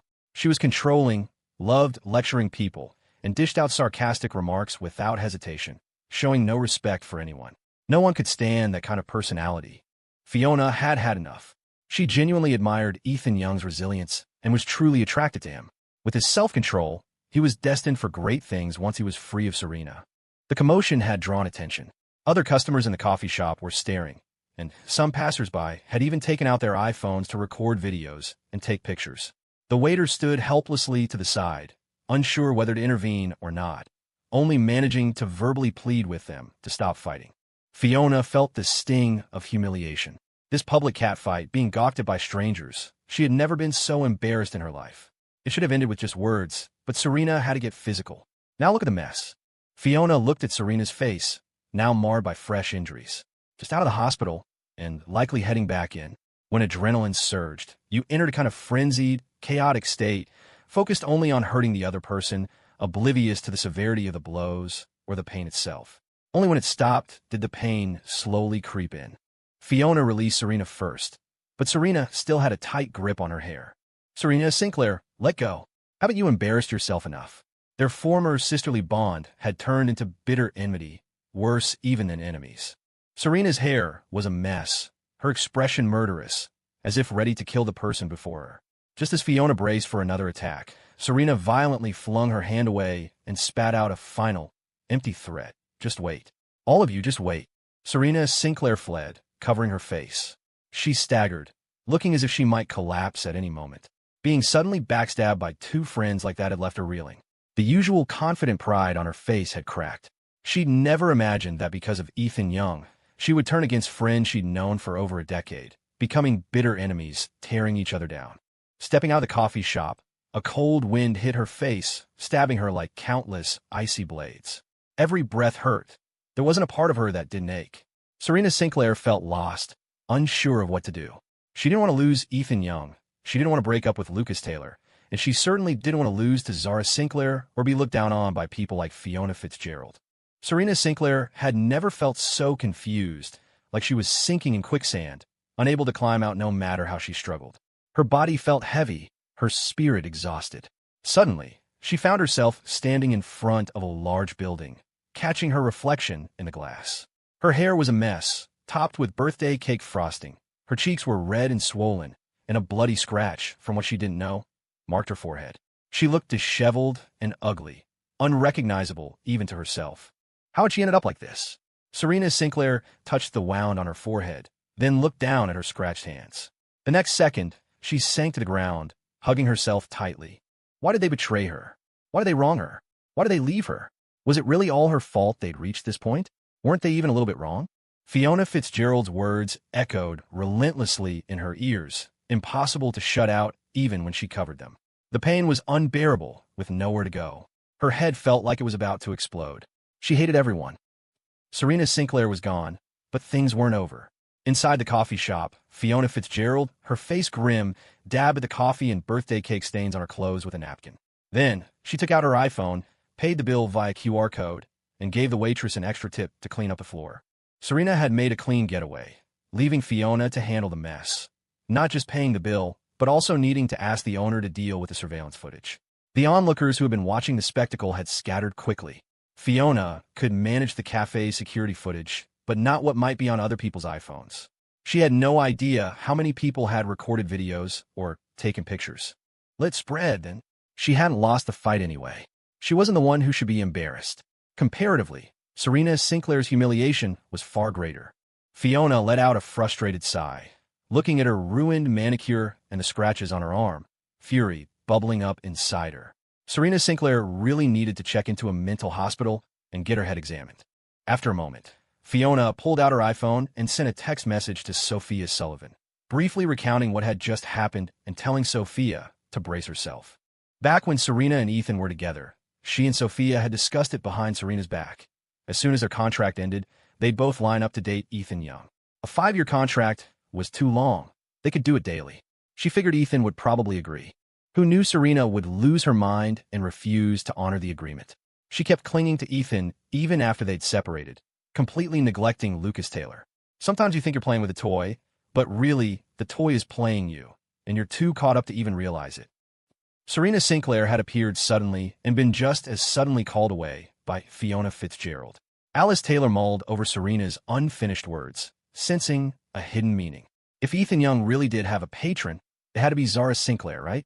Confused and preoccupied, Alice Taylor approached Ethan Young. He was sitting on a low stool. Alice stood before him, her back to the sunlight, and asked, "Do you know Serena Sinclair?" Ethan looked up, answering frankly, "Yes." The moment the words left her mouth, Alice regretted asking. What a stupid question. Ethan was married to Zara Sinclair. Serena was Zara's sister. How could he possibly not know her? Alice pressed her lips together. Serena was the one going around saying you had a patron, that you acted like a diva, and that you were some kind of scumbag who played with people's feelings. She threw Serena completely under the bus, watching Ethan's expression closely to see if he was angry. Aren't you angry? No. After all, getting angry only hurts yourself. Ethan wasn't angry, but Alice was starting to get worked up. If someone had spread rumors like that about her, she would have confronted them immediately. Ethan, however, acted completely indifferent, as if it had nothing to do with him. Why does she keep saying you have a patron? That you were kept for 5 years? She acts like she knows you so well. I really want to ask her exactly who this patron is she keeps talking about. After a moment of silence, Ethan said, "It was her." Alice stared blankly. "What did you say?" Ethan repeated, "I said, the patron was her." "Are you kidding me?" Alice rolled her eyes, clearly skeptical. Serena was head over heels for her brother, Lucas Taylor. They were childhood sweethearts with deep feelings for each other. She waited 5 years for Lucas while he was abroad. How could she possibly have been keeping Ethan Young? Was this some kind of novel plot involving an old flame and a stand-in? Besides, Ethan was married to Zara Sinclair now. If Serena had really kept him, would Zara have agreed to marry him? People really just made up rumors without thinking these days. Are you just upset about the rumors and trying to get back at her by spreading lies yourself? Alice had never seen someone slander themselves before. It left her speechless. She tried to advise him kindly. You should probably stop. No matter what, you're Serena's brother-in-law. Don't make things too ugly. You're family. You'll have to see each other eventually. Ethan remained silent. If she didn't believe him, fine. He just needed to focus on finishing the rest of the shoot and then go home to his girlfriend. One less problem was a good thing. Thankfully, Serena Sinclair didn't return after she left. The afternoon and evening scenes wrapped up smoothly. It was already 10 o'clock when Ethan Young got back to the Lux Hotel. He had promised Zara Sinclair he would text her when he returned to the hotel after work. Just as Ethan sent the text, a video call came in from Zara. He answered. On the screen, Zara's damp hair hung loosely around her shoulders. She was wearing a sexy nightgown. Ethan's first thought was, it's only 12 degrees Celsius tonight. Isn't she cold dressed like that? Why are you wearing so little? Aren't you cold? I just got out of the shower and the heat's on in the room. I'm not cold. Ethan looked at Zara's hair, still dripping water. If he were there, he would grab a dry towel and gently pat it dry, then pick up the hairdryer for her. To others, Zara projected the image of a capable, strong businesswoman. But with him, she liked to act soft and playfully demanding, like a completely different, girly woman. The contrast was striking, but Ethan liked her no matter which side she showed. Ethan reminded her, dry your hair first so you don't catch a cold. Okay, watch me dry it. I want to chat with you. Okay. Zara propped her iPhone on the vanity, making sure Ethan had a clear view, then took out her hairdryer and plugged it in. At first, Ethan thought she was just drying her hair, but slowly, he realized something was off. Zara's nightgown was loose and thin. As she lifted her arms and bent over, there was an expanse of pale skin, revealing the deep valley of her cleavage, with hints of black lace peeking out. Ethan Young looked away. The moment he did, Zara Sinclair called out, I'm right here in front of you. Why are you looking away? Ethan turned his gaze back. Zara held a hairdryer in one hand, running the other through her hair. She was wearing a red silk nightgown today, low-cut in the front. Strands of her hair, blown by the warm air, drifted towards her chest, getting caught in her bra. She reached down to pull them out, then tilted her head back slightly, revealing the perfect lines of her neck and shoulders. Her fair cheeks were flushed pink from the heat. When she opened her eyes to look at the iPhone screen, Zara's gaze held a seductive allure, like a vixen deliberately trying to bewitch him. Ethan paused, feeling a rush of heat travel downwards. At first, he'd thought Zara's exposure was accidental, but now he was sure it was intentional. Ethan was used to Zara teasing him. She loved seeing his restraint, seeing him lose control, seeing the veins bulge in his neck and the flush spread across his cheeks and ears. Ethan's gaze flickered uncertainly, his breathing growing heavier. Am I beautiful? Zara suddenly asked. Ethan nodded, his voice hoarse. Beautiful. Ethan watched her blow-dry her hair for 15 minutes until her damp locks became fluffy and voluminous, making her look even more captivating. Ethan had dried Zara's hair for her back home. She liked to lie on the bed with her head resting on his lap, her hair cascading down like a waterfall. Zara put down the hairdryer and swept her hair to one side, applying serum. As she did, she asked, It's getting late. You should go wash up. Okay.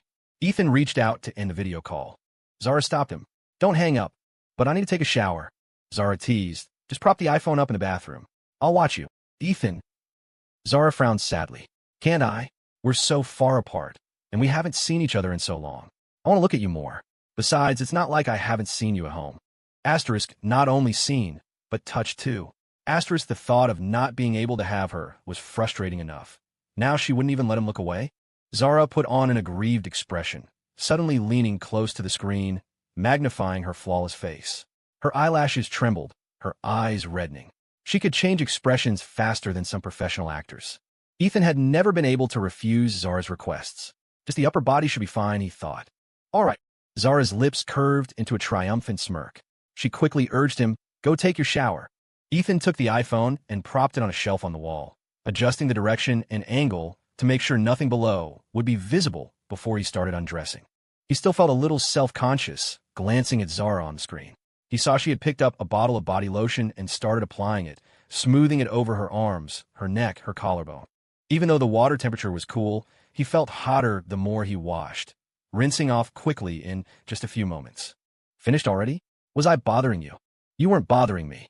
When Ethan spoke again, his voice was even hoarser. Asterisk, so he wasn't completely unmoved. Asterisk.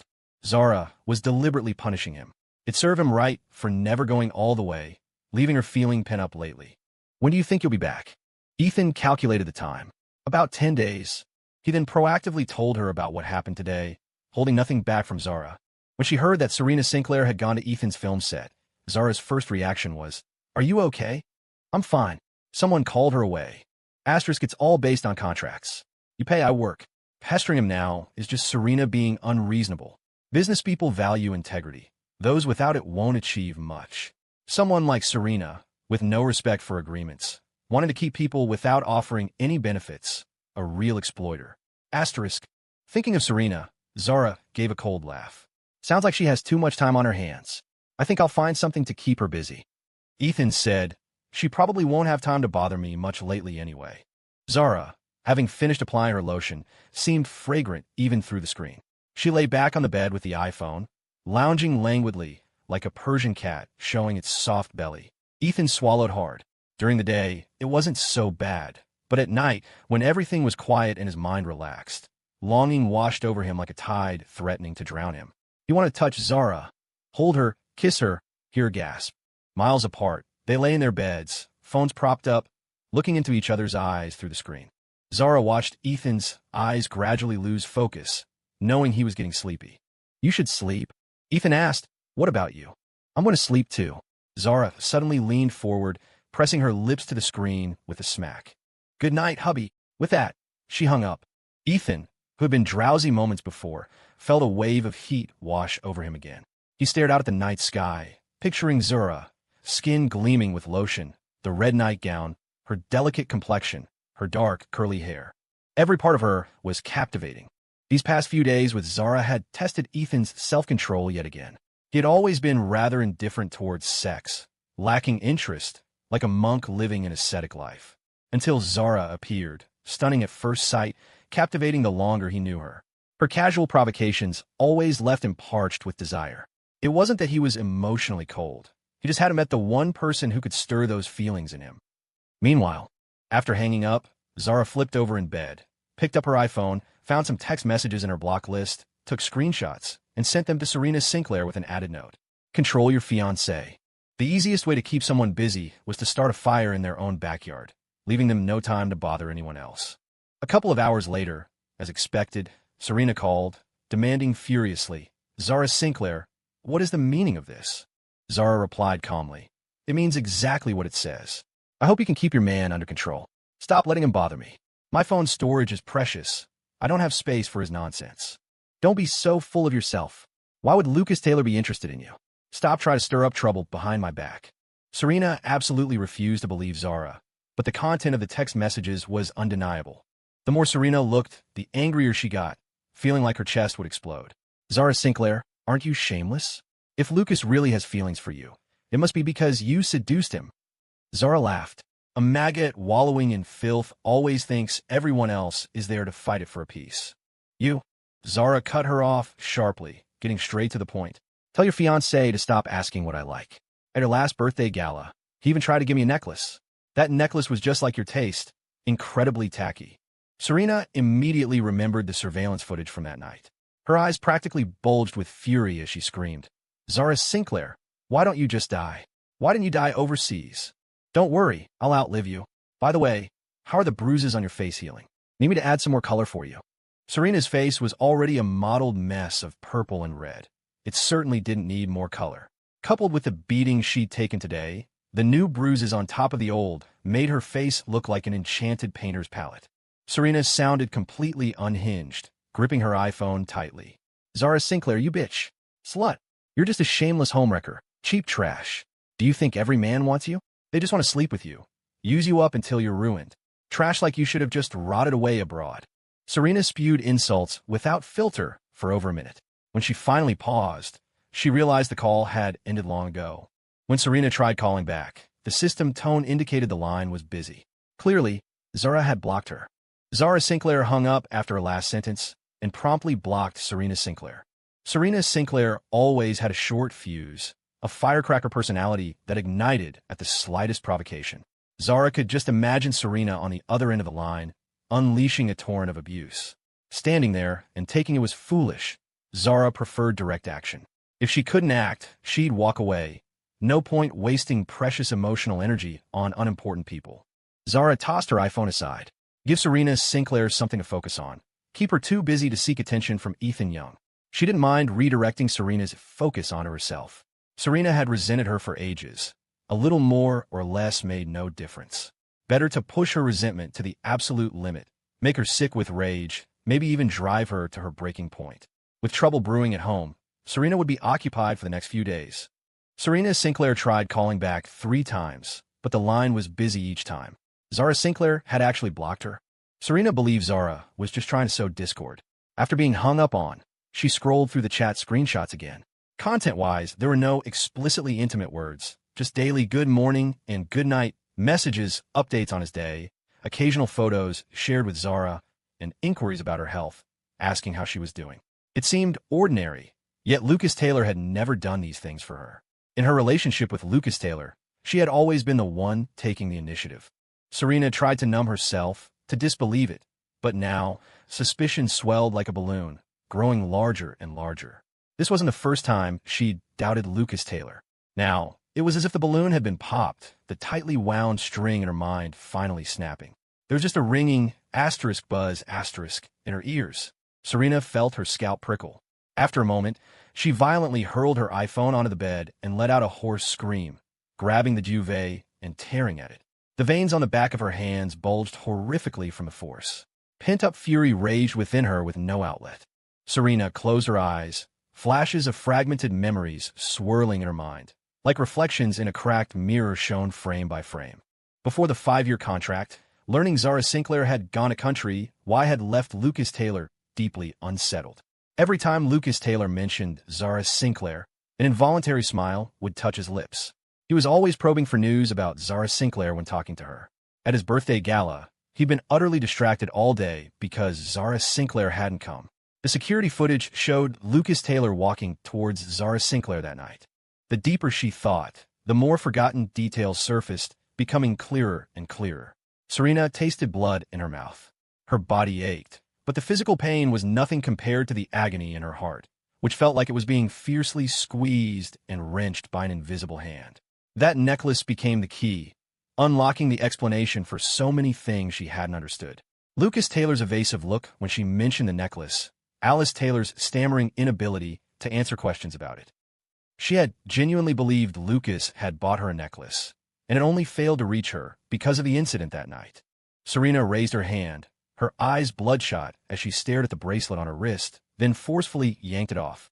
The bracelet had been adjusted to fit snugly, making it difficult to remove. Serena tore it off with brute force, scraping the skin on her knuckles red. Once it was off, she hurled it to the floor without a second glance. Serena's head throbbed with anger. She hadn't slept well all night. The next morning, Mr. and Mrs. Sinclair called, demanding she come home again to keep Mrs. Sinclair company. Why do I have to go back? Will she die if I'm not there to keep her company? Hearing this, Mr. Sinclair flared up. How dare you speak like that? That's your mother. Your mother isn't feeling well and asks you to come home and be with her, and you throw a tantrum? Have you no conscience? Do you have any idea how much your mother does for you? I have no idea.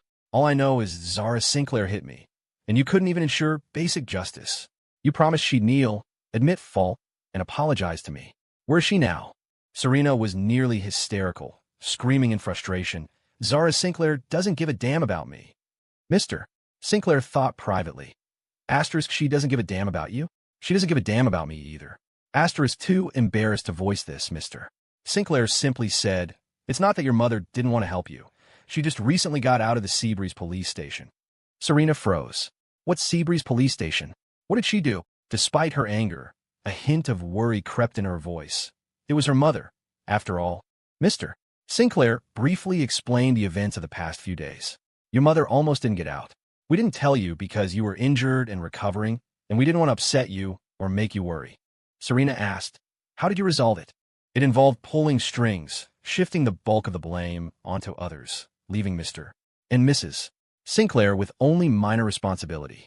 To get Zara Sinclair to sign the settlement agreement, Mr. and Mrs. Sinclair had paid a hefty sum, $20 million, just in compensation. Hearing that her parents had given Zara Sinclair $20 million made Serena's eyes turn even redder. How could they? How dare Zara accept it? Serena closed her eyes, took a deep breath, her hands trembling uncontrollably. Why give her so much money? If we didn't, your mother wouldn't have gotten out. A wave of resentment washed over Serena. She would rather her mother stayed locked up than let Zara Sinclair profit so much. Her mother didn't contribute anything financially at home. Locking her up for 5 years wouldn't be a problem. After all, she wasn't the breadwinner. Serena asked again, that $20 million, does it count towards Sinclair Foods Inc. as profits? Not profit. It's counted as principal. This meant Zara Sinclair suddenly had an extra $20 million to use for marketing, building factories, improving products. Serena felt like she was going to explode from anger. She couldn't help but blame her parents, especially her mother. Why attempt something you weren't sure you could pull off? She's completely incompetent, only good for causing trouble for the family. Can she even earn back $20 million on her own? Mr. Sinclair heard the dissatisfaction in Serena's voice and reprimanded her. She's your mother. Everything she does considering you. Anyone can say she's wrong, but not you. What utter nonsense, Serena thought. Asterisk, that's completely illogical. Saying it's for my own good. Did anyone ask if I needed it? Asterisk. Mr. Sinclair didn't wait for discussion, simply issuing an order. She had to return today. Without waiting for Serena's reply, Mr. Sinclair hung up. Serena struggled to remain calm, but her face was contorted with rage. So much had happened in just a few days. Mrs. Sinclair arrested, Ethan Young and Alice Taylor filming, Fiona Fitzgerald ending their friendship, Lucas Taylor fooling around with Zara Sinclair behind her back. Before, she could always talk to Sophia Sullivan when things went wrong, but who could she turn to now? If Zara Sinclair hadn't appeared, none of this would have happened. It was all her fault. Serena contacted several private investigators.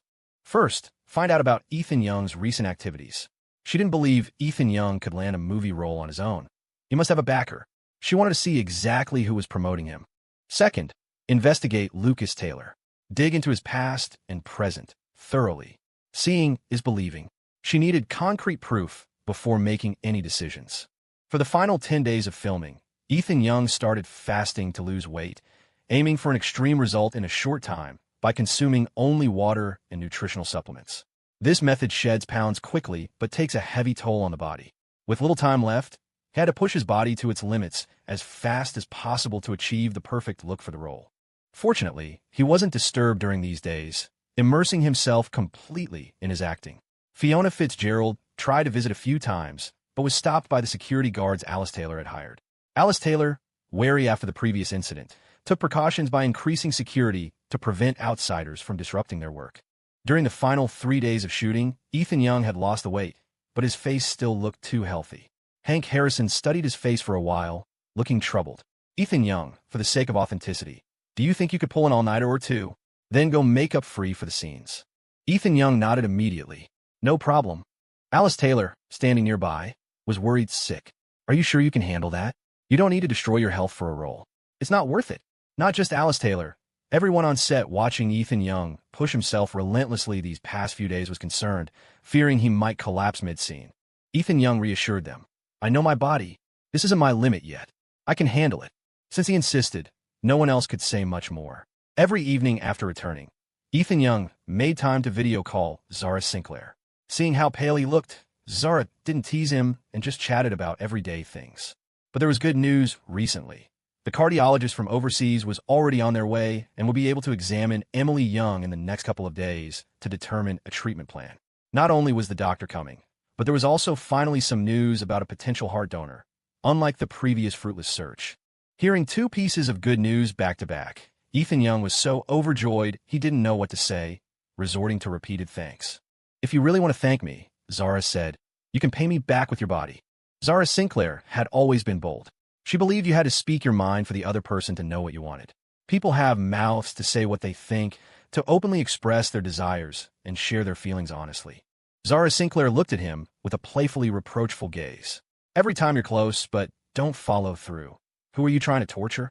Ethan Young, who was drinking water, nearly choked. He couldn't help but marvel at Zara Sinclair's boldness. She'd say anything, and without a hint of shyness when she said it. I can make you feel good in other ways. It doesn't have to be. Ethan coughed awkwardly. I don't think that's enough. I still want to get to know you. Intimately, Zara said, deliberately suggestive. The mere phrase sparked the imagination. While talking to Ethan Young, Zara Sinclair was lying on her bed, her legs crossed neatly. Ethan Young, have I ever told you it was love at first sight for me? Ethan Young nodded. Yes. A lot of people say love at first sight is just lust.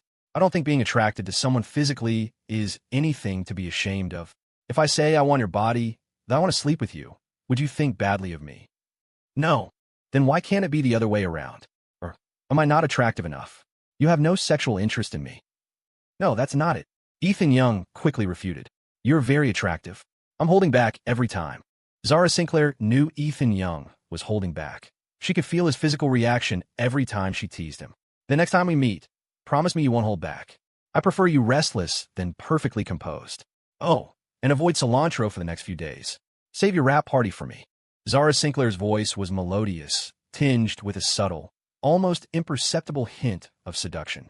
Such flirtatious words carried the heat and ambiguity of adult desire, their gazes filled with passion and frankness. Judging by her tone alone, it didn't necessarily scream lust.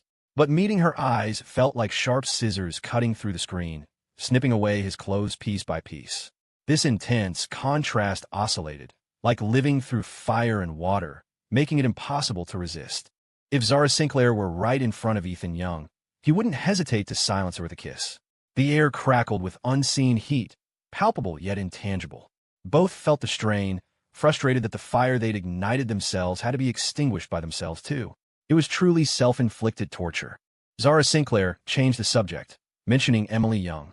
While Ethan Young was filming, Zara had been making time to visit Emily. Now, Emily greeted Zara as sister-in-law the moment she saw her and had even drawn manga-style pictures of her and Ethan.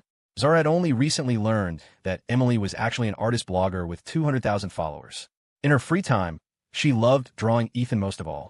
She had even published a comic series earlier, but it had been on hiatus for a long time due to her health. During a video call with Emily Young, she immediately noticed how much weight Ethan had lost. Emily looked worried. Why are you so thin? I'll gain it back after resting. I'm not actually that thin in real life. Emily pouted unhappily. Liar. If you look thin on camera, you must be even thinner in person. Brother, being sick is awful. Don't ruin your health for filming. You need to think about sister Zara Sinclair too. She'll be heartbroken. Ethan Young, don't worry.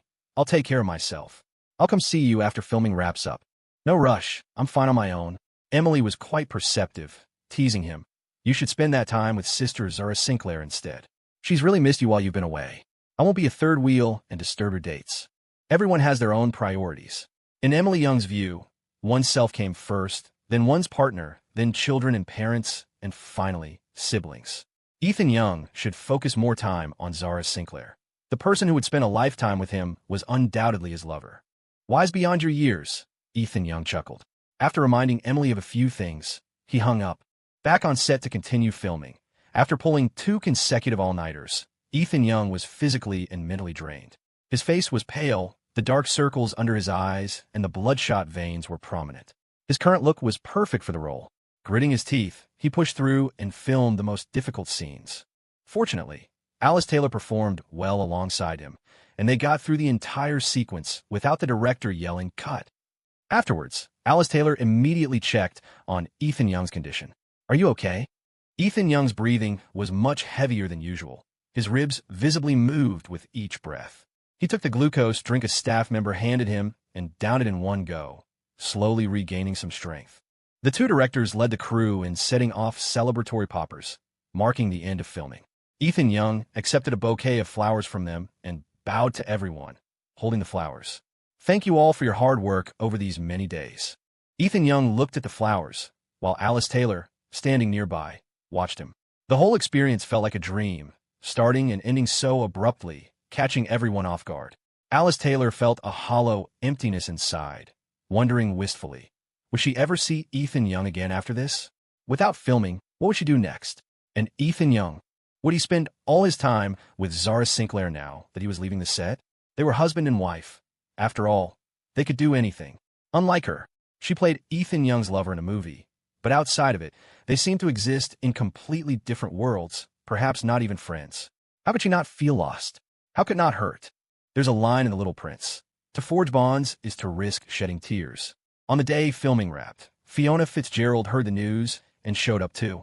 Although she hadn't been able to get onto the set these past few days, she'd been keeping a close eye on the rumors. What struck her as odd was how quiet Serena Sinclair had been lately.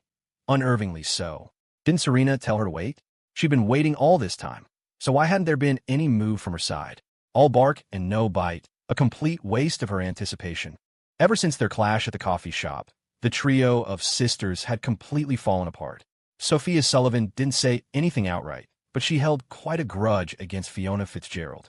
Sophia Sullivan had secretly harbored feelings for Ethan Young. After all, who wouldn't envy the life Serena Sinclair used to have with him? But after seeing Serena Sinclair's true colors, Sophia gradually let those feelings go. She wasn't as forward or daring as Fiona Fitzgerald, and besides, the Sullivan and Sinclair families did business together. Sophia didn't want to jeopardize that peace by offending Serena Sinclair over a man. But despite her best efforts to avoid trouble, she never expected Fiona Fitzgerald to just spill the beans so blatantly. Sophia Sullivan was speechless, left stewing in silent anger. Fine if you want to piss off Serena Sinclair yourself, but why drag me into it? Fiona Fitzgerald felt no remorse, but she still offered Sophia Sullivan some well-intentioned advice. Instead of sucking up to Serena Sinclair, you'd be better off cozying up to Zara Sinclair. Sophia Sullivan replied, Zara Sinclair might be capable, but Mr. and Mrs. Sinclair don't like her. Plus, she's so cold and intimidating. Just looking at her usually scares me. How am I supposed to get close to her? Fiona Fitzgerald crossed her arms, shrugged, and said, That's up to you. All I know is, after knowing Serena Sinclair for so many years, I don't think she's capable of much. Her sister could easily crush her. Thinking about Serena Sinclair's recent troubles, Sophia Sullivan reluctantly conceded, You have a point. Okay, I'll give it a try. After chatting with Sophia Sullivan, Fiona Fitzgerald went back to the film set looking for Ethan Young. Her timing was off. Ethan Young had already gone back to the Lux Hotel to rest. After searching around, Fiona Fitzgerald only found Alice Taylor. Alice Taylor didn't want to deal with her, but Fiona Fitzgerald was clingy, immediately slinging an arm around her shoulder. Little Alice, what are you planning to do after filming wraps up? Alice Taylor tried to push her off, but couldn't. Go home and rest, then work on publicity with the team. Fiona Fitzgerald glanced around. Where's Ethan Young? He went back to the Lux Hotel to rest after filming. Do you know his room number at the Lux? Alice Taylor stared hard at her, asking cautiously, What do you want? I want to pay him a visit, Fiona said. Alice Taylor looked wary. Why would you visit him while he's sleeping? Besides, a hotel room is private. Even if I knew, I wouldn't tell you. So you just don't know then? Fiona Fitzgerald rolled her eyes at her. Could have just said so instead of beating around the bush. After a moment, she asked again, How much was invested in this movie? Alice Taylor estimated, around $20 million, I guess. That little? Want me to invest some? We're not short on funds. If we were really lacking, I'd cover it myself. Alice Taylor wasn't about to give Fiona Fitzgerald an opportunity to get close to Ethan Young by joining the production. Fiona Fitzgerald kept prying. Does Ethan Young have a sponsor? How did he actually land this role? Alice Taylor frowned, lowering her gaze, and stated flatly, I don't know, I have no idea, don't ask me. Seeing her dismissive attitude, Fiona Fitzgerald scoffed, finding the conversation dull. Even though Alice Taylor didn't answer, her evasion basically confirmed it, didn't it? Ethan Young did have someone backing him, who could have beaten everyone to the punch. Someone managed to bypass Serena Sinclair and get Ethan Young into this movie. Fiona Fitzgerald racked her brain, but couldn't think of any likely candidates. Ethan Young was utterly exhausted. He fell asleep right after sending Zara Sinclair a text message. He was in bad shape right now, drained and lethargic, unable to muster any energy. To be in good condition when he saw Zara Sinclair, he needed food and sleep. Ethan Young woke up once in the middle of it, hungry. He ate the congee delivered by the Lux Hotel, then went back to sleep, sleeping on and off for a total of 18 hours. After finally waking up for good and making sure his stomach felt settled, Ethan Young ordered some chicken soup and dumplings. While eating, he texted Zara Sinclair back. I'm up now eating. Zara Sinclair. Are you well rested? Ethan Young. Yes. Zara Sinclair. What's your plan next? Ethan Young replied. I need to make an appearance at the wrap party here. He glanced at the time. I'll probably leave around 8. I'll pick you up. A warmth spread through Ethan Young's chest. Okay. The wrap party was held right there in the Lux Hotel. Considering Ethan Young's condition, no one poured him any alcohol, and the food ordered leaned towards lighter fare. At 7:50, Ethan Young wiped his mouth, picked up a glass of water, and toasted everyone, using water in place of wine. Ethan Young left the Lux Hotel smoothly. The thought of Zara Sinclair coming to pick him up filled him with a nervous, joyful anticipation. It had only been 10 days, and although they had video called every day, it felt like a very, very long time since he'd last seen Zara Sinclair. At this moment, he missed Zara Sinclair intensely. It was a longing he couldn't shake, making him wish he could appear before her instantly, hear her voice, hold her, feel her warmth. Whether she was happy or angry, just seeing her expressive face would be enough. He wouldn't mind any teasing from her. These were feelings he once couldn't comprehend, couldn't even imagine, that he would be so captivated by a woman, thinking of her constantly. As soon as Ethan Young reached the entrance, he saw Zara Sinclair's car parked by the roadside, its lights flashing. He walked over, the door opened, and Zara Sinclair got out. She started running towards him as always, but perhaps noticing how much thinner he looked, she slowed down and carefully wrapped her arms around his waist instead of crashing into his embrace like usual. The emptiness in his heart was instantly filled. Holding the person he'd missed for days, Ethan Young felt completely content. With undisguised happiness, he asked, "How long have you been here?" "Not long, I just got here too." Zara Sinclair felt warm and smelled wonderful.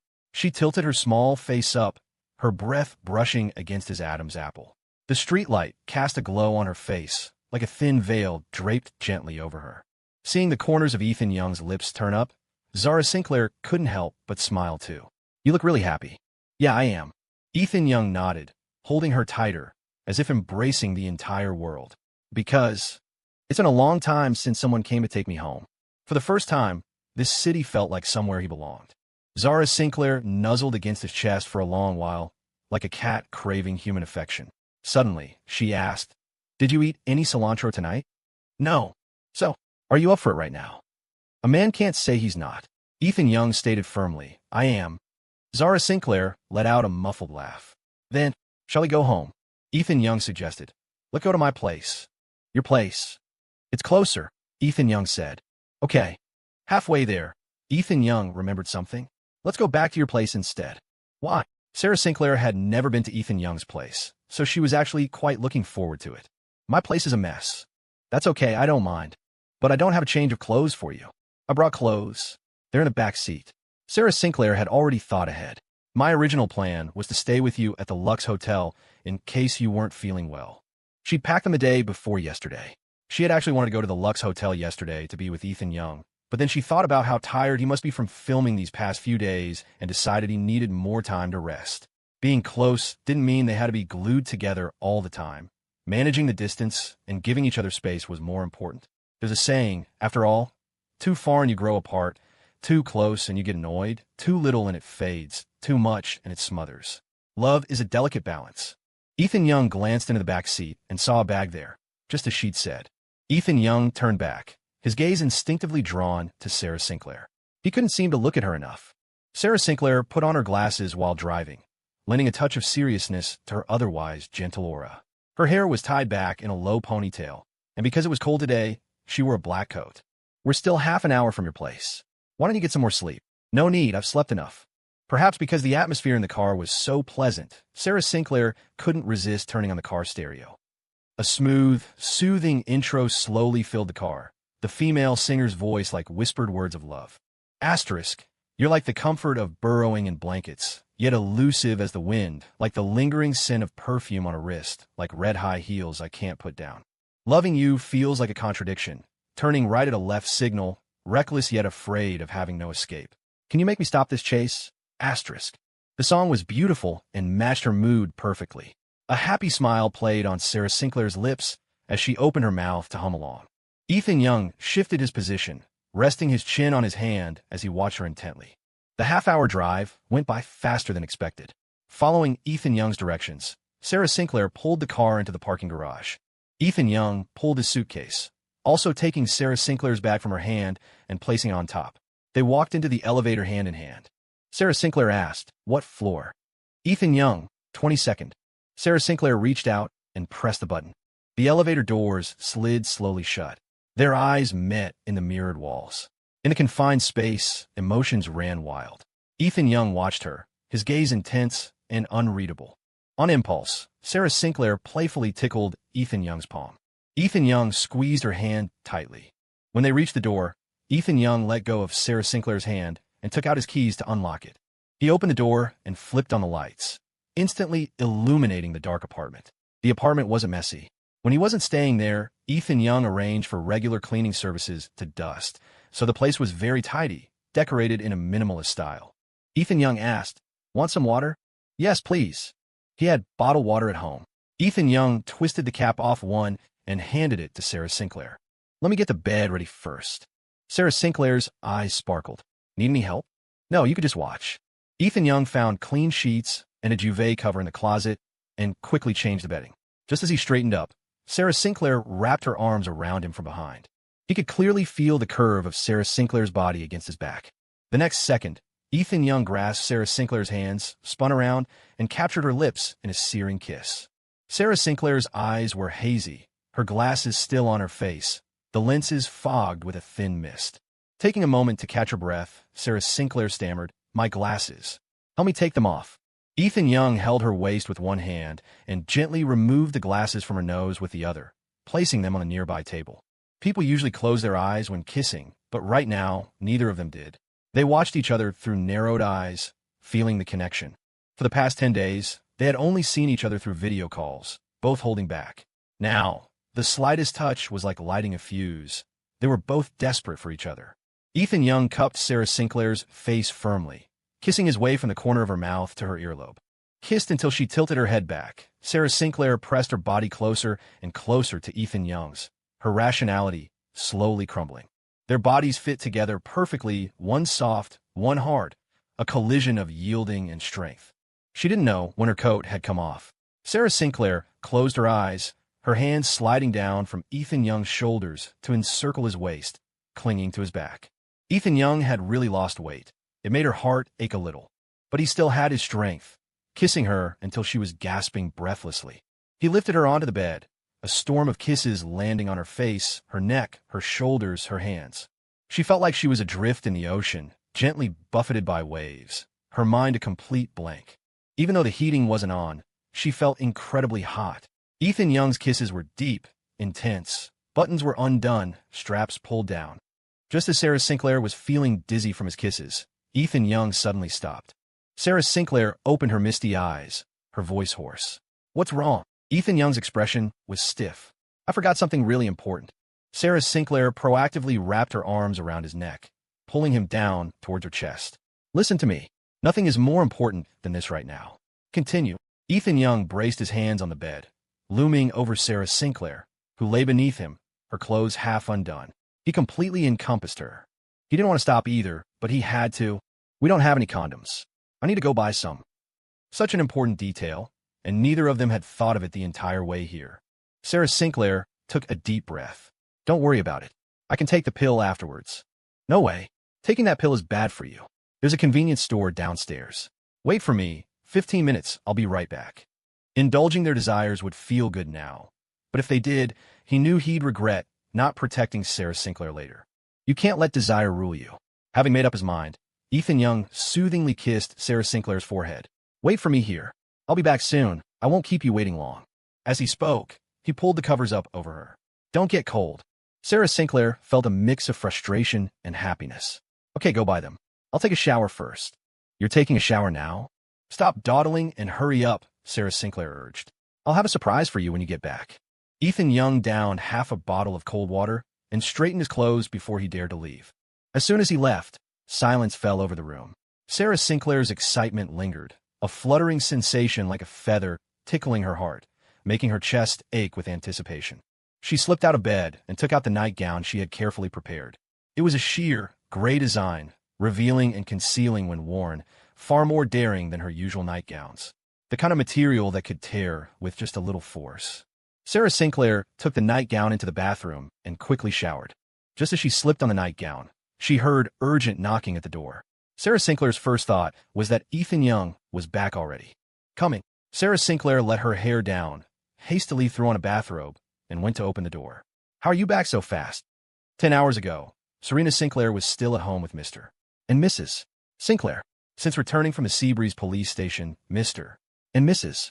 Sinclair had become timid, plagued by nightmares, and needed Serena to stay with them.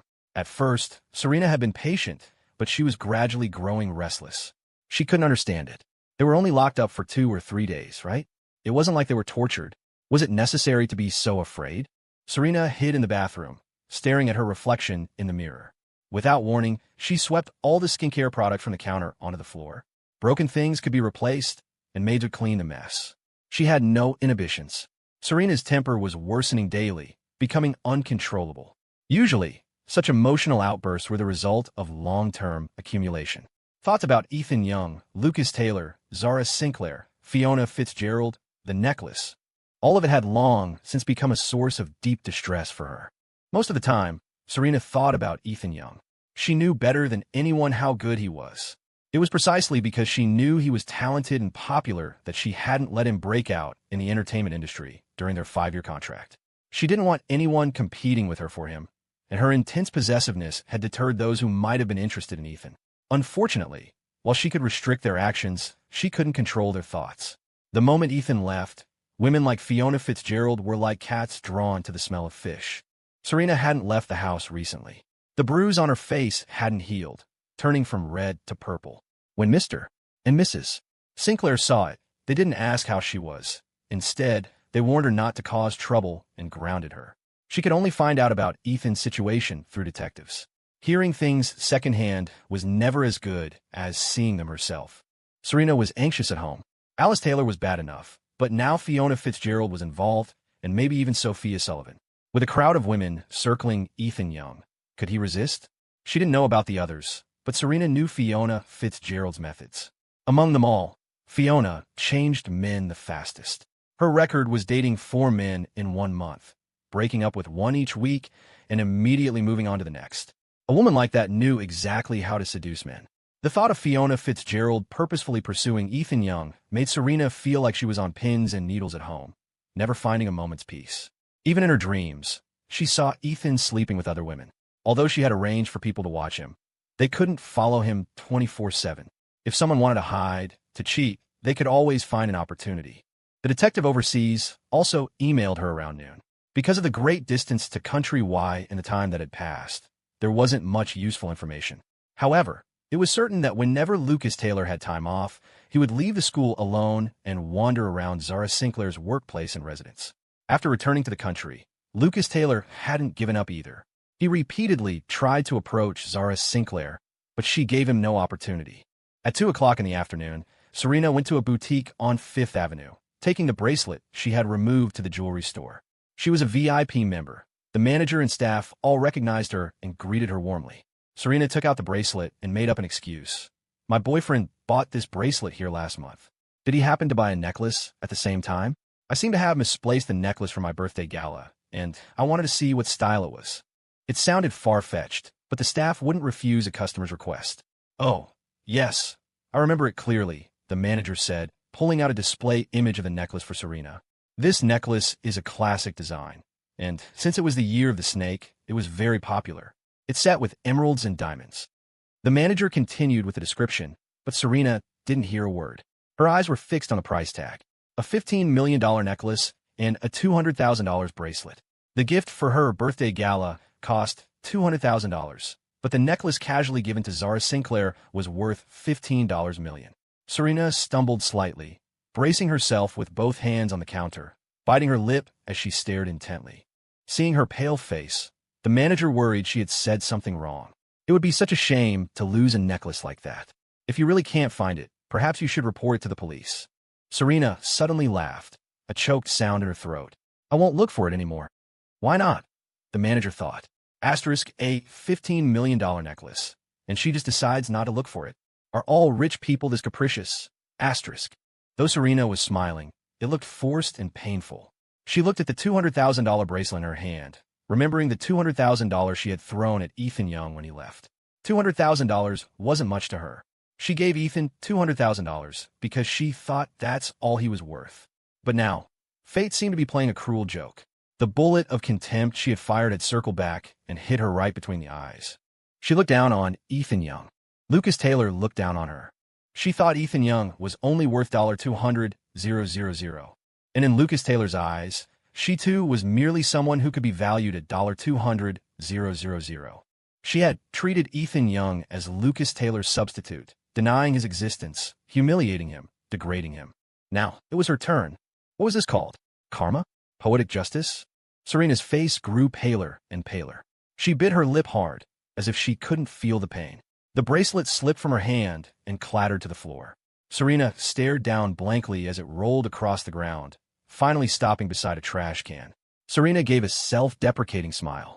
She didn't want something meant for someone else, and she certainly wouldn't pick up something someone else had discarded. Serena turned and walked away. The manager picked up the bracelet. "Miss Sinclair, this bracelet. I don't want it anymore. Do whatever you want with it." She hated betrayal more than anything, yet everyone around her seemed to betray her.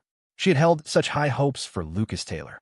They had grown up together, childhood sweethearts, destined for each other since birth, engaged, on the verge of a beautiful marriage.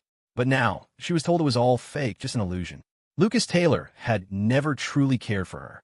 He went abroad before the 5-year contract for Zara Sinclair, and he returned after the 5-year contract also for Zara Sinclair. He kept delaying their family's wedding plans because of Zara Sinclair. She already knew the answer, but she still wanted to confront Lucas Taylor face to face. How dare he treat her like this? Serena got in her car and drove straight to Lucas Taylor's house. The housekeeper opened the door. "Is Lucas Taylor home?" "He's resting upstairs." He asked not to be disturbed. There weren't many people home. Jessica Taylor was at work, Alice Taylor hadn't returned, and Mr. and Mrs. Taylor were also out. Serena masked her emotions and said calmly, "I need to go upstairs and talk to Lucas about something." Considering they were engaged and planning their wedding, the housekeeper didn't stop her. Serena went upstairs. She had been to the Taylor family home many times and knew where Lucas's room was. She stood outside Lucas Taylor's bedroom door. It wasn't fully closed, leaving a slight gap. The room inside was dim, the only light source coming from a computer screen. Serena squinted and saw a photo of Zara Sinclair on the screen. Lucas Taylor sat at the computer desk, his back to the door, facing the photograph. Then, Serena noticed Lucas Taylor's hand. Lucas Taylor was completely lost in his own world, totally unaware that the bedroom door had opened and someone was standing behind him. At first, Serena Sinclair didn't know what Lucas Taylor was doing. On an impulse, she pushed the door open and silently watched Lucas Taylor facing the computer screen. She was an adult. She could tell what Lucas Taylor was doing just from the sounds. After investigating for so long, nothing compared to the disgust of seeing it with her own eyes. Serena Sinclair gripped the doorknob tightly. Her teeth clenched so hard her jaw trembled. Lucas Taylor was looking at the computer, and she was looking at him. Neither disturbed the other, until the housekeeper passed by. "Miss Sinclair, would you like some fruit? There's still birthday cake in the kitchen." Lucas Taylor froze, then frantically turned his head, his eyes instantly meeting Serena Sinclair's furious gaze. Lucas Taylor reacted quickly, hastily pulling up his pants. In his panic, he kicked the corner of the desk, grimacing in pain. Serena, what are you doing here? Why didn't you tell me? When did you get here?" Lucas Taylor pressed his hands back against the edge of the desk, carefully trying to shield the computer with his upper body. When people are embarrassed, their eyes dart away. He didn't dare meet Serena Sinclair's eyes. Anyone would be mortified in this situation. Along with the embarrassment came endless regret. His mind raced. Why hadn't he locked the door? When did it open? When did Serena Sinclair arrive? Why hadn't he noticed sooner? Lucas Taylor's only hope was that Serena Sinclair hadn't seen the photos on his computer. Serena Sinclair watched his expression change, then let out a cold laugh and shoved the door open hard. Bang! It slammed against the wall with a loud crash. Lucas Taylor was stunned by Serena Sinclair's sudden reaction. He watched her walk towards him step by step, her stride forceful, her purpose clear. "If I told you beforehand, how could I have witnessed such a spectacular scene?" Serena Sinclair swung her purse, hitting Lucas Taylor with it. "Getting off to Zara Sinclair's pictures. Aren't you pathetic, Lucas Taylor? Have you forgotten whose fiancé you are? You could like anyone, but you had to go for Zara Sinclair." Lucas Taylor's heart sank. Serena Sinclair had found out after all. He stared at the floor, waves of guilt washing over him. "I'm sorry." Serena Sinclair stared at him coldly. "Of course you're sorry. I waited 5 years for you, and now you tell me you went abroad for Zara Sinclair? Lucas Taylor. Oh, Lucas Taylor, what am I to you? A backup plan? A clown for you to toy with?" Lucas Taylor looked up. "Don't make it sound so ugly." "Oh, I can say much worse." Serena Sinclair was so furious she was close to losing control. She grabbed his collar. "At my birthday gala, you gave Zara Sinclair a $15 million necklace, and me, a $15 million bracelet? What? Am I only worth a bracelet in your eyes? How did you know about the necklace?" Lucas Taylor paused, probing. "Did Alice Taylor tell you? Or did you investigate me? Does it matter?" Serena Sinclair wanted nothing more than to strangle him right then. Knowing she couldn't, she simply raised her hand and slapped him. "Lucas Taylor, why don't you just die?" Lucas Taylor didn't block it, taking the full force of the slap.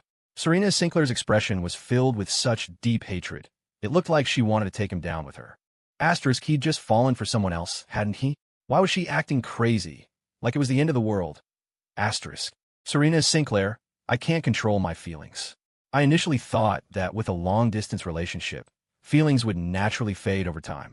Our families are so close, I didn't want my personal issues to make everyone unhappy.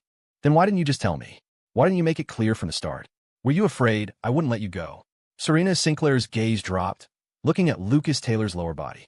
What's worth clinging to with a rotten cucumber like you? You repressed pervert, only daring to do it with pictures.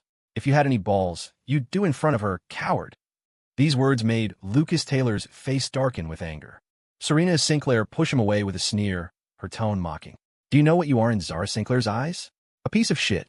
You treat her like your unattainable goddess, but she thinks you're dog crap. Serena Sinclair desperately tried to regain the upper hand, growing angrier as she spoke. She furiously humiliated Lucas Taylor, wanting him to reflect on the fact that he wasn't any better. He should be ashamed of his infidelity and live in misery for the rest of his life. In this confrontation, Serena Sinclair seemed to forget that she and Lucas Taylor were cut from the same cloth. She called Lucas Taylor a scumbag, but was she really any better? Lucas Taylor had merely done the same thing she had, so why couldn't she handle it? Clearly, her words provoked Lucas Taylor. His face turned ashen as he glared fiercely at her. What gives you the right to say that? Because she told me herself. She even showed me the text messages you sent her. I never knew you were such a simp in front of her. Hurtful words spilled out like blades. Serena Sinclair knew how to wound, knew his weak spots. When emotions ran high, she forgot any good there had been between them, resorting to the most vicious curses as if hurting him meant she had won. The depth of their past connection was matched only by the intensity of her current hatred for Lucas Taylor. It could be said her disgust for Lucas Taylor was now no less than her feelings for Zara Sinclair. She truly wished he would die. But Lucas Taylor stepped forward and grabbed her by the neck. Serena Sinclair, I've tolerated you again and again. Do you really think I wouldn't dare lay a hand on you? His fierce eyes reflected the violence radiating from him. His grip on Serena Sinclair's throat slowly tightened, as if he really intended to strangle her.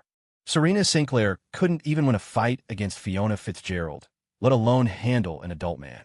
Physically, women are inherently at a disadvantage against men in terms of strength and stamina. Serena Sinclair's throat ached, reminiscent of a fishbone caught there years ago. Don't touch me with your filthy hands. Serena Sinclair clawed and hit at Lucas Taylor's arms, more hysterical than she had ever been. In the chaotic struggle, Lucas Taylor, enraged, forcefully shoved her aside. Serena Sinclair lost her footing, her stomach hitting the sharp corner of the desk. She crumpled to the floor, her face pale. The commotion upstairs was too loud and caught the housekeeper's attention. Worried something serious had happened, the housekeeper hurried upstairs to check. The open bedroom was a mess. Serena Sinclair sat on the floor, clutching her stomach. Lucas Taylor looked down at her, his face cold. Since you already knew I liked Zara Sinclair, why did you come here to confront me? Just to humiliate yourself. Do you know why I like Zara Sinclair and not you? Because you can't compare to her in any way. You're not as beautiful, not as smart, not as capable. There's simply no comparison. Honestly, I feel zero sexual interest in you. Marrying a woman like you? I'd rather marry a dog. Lucas Taylor's voice dripped with contempt and disgust. So, let's call off the engagement. No comparison. She could never compare to Zara Sinclair. Serena Sinclair hadn't realized until now just how deeply despised she was in Lucas Taylor's eyes. Serena Sinclair's vision blurred, and a ringing filled her ears. She clutched her stomach, unable to stop herself from bending over slightly. The housekeeper stood uncertainly in the doorway, sensing the tense atmosphere, unsure whether to stay or go, until Lucas Taylor spoke. Mrs. Ward, show our guest out. Mrs. Ward didn't dare look too closely. Head bowed, she went in to help Serena Sinclair up from the floor. Serena Sinclair, recovering from the pain, pushed the housekeeper away. I don't need your help. I can walk myself. After taking 2 steps, Serena Sinclair stopped. I will tell Mr. and Mrs. Sinclair exactly what happened here today, including, naturally, him getting off to Zara Sinclair's pictures. Lucas Taylor, remember this. You were the one who wronged me first in this relationship. With that, she walked towards the door. Since things had already reached the point of mutual destruction, there was no point thinking about peaceful coexistence anymore. When drowning, people instinctively grasp for driftwood. The person Serena Sinclair most wanted to see right now was Ethan Young. After all these years, she realized that besides her parents, Ethan Young had treated her the best. She couldn't believe that during their 5-year contract, he hadn't developed any feelings for her at all. This time, she would put aside her arrogance and treat him as an equal. He would no longer be her dog. He could be her boyfriend, her lover. They could get married. Having reached this conclusion, the knot of frustration in Serena Sinclair's heart seemed to loosen slightly. Serena Sinclair sat in the car, drinking liquid courage. Once emboldened, she would go find Ethan Young and clear the air with him. She drank from daylight until dark, until she was drunk enough to call the detective and ask about Ethan Young's whereabouts. Learning he had already returned home from the Lux Hotel, she immediately told the driver to take her to Ethan Young's place. From a distance, she looked up, her gaze slowly traveling upwards. Seeing the lights on in Ethan Young's apartment, she assumed he was home, and a small smile touched her lips unconsciously. Serena Sinclair took the elevator upstairs and knocked urgently on the door. She waited patiently for nearly half a minute. Hearing footsteps approaching from inside, she unconsciously bit her lip, nervously wondering how Ethan Young would react when he saw her. However, the moment the door opened, the expression on Serena Sinclair's face froze instantly. She wasn't looking at Ethan Young, but at Zara Sinclair wearing a bathrobe, her hair still wet. Serena Sinclair ascended the stairs with a cautious flutter of excitement and nerves. She had imagined all sorts of scenarios for seeing Ethan Young again, but she absolutely never imagined the person opening the door would be Zara Sinclair. The smile on Serena Sinclair's face instantly froze, then vanished. It felt like a bomb went off in her head. Boom, leaving nothing but black wreckage in her consciousness for a moment. Why was Zara Sinclair here? Was she in the wrong place? Or had she drunk too much and was hallucinating? For a moment, Serena Sinclair couldn't tell if this was reality or a dream. She hoped it was a dream. But could a dream be this clear? She watched Zara Sinclair, dressed in a bathrobe, posture casual, wet hair dripping water down her pale neck and into the curves of her chest. Her cheeks flushed as if she'd just finished exercising. Even though Serena Sinclair was impeccably dressed, her hair and makeup perfectly styled, she felt utterly overshadowed in Zara Sinclair's presence, unable to even lift her head. Zara Sinclair stood there like the lady of the house, every detail sparking the imagination, not to mention the red mark emerging on her neck and those swollen lips. In the quiet hallway, Serena Sinclair forced herself to calm down, swallowed hard, and asked, almost setting herself up for pain, "Why are you here? What are you doing inside?"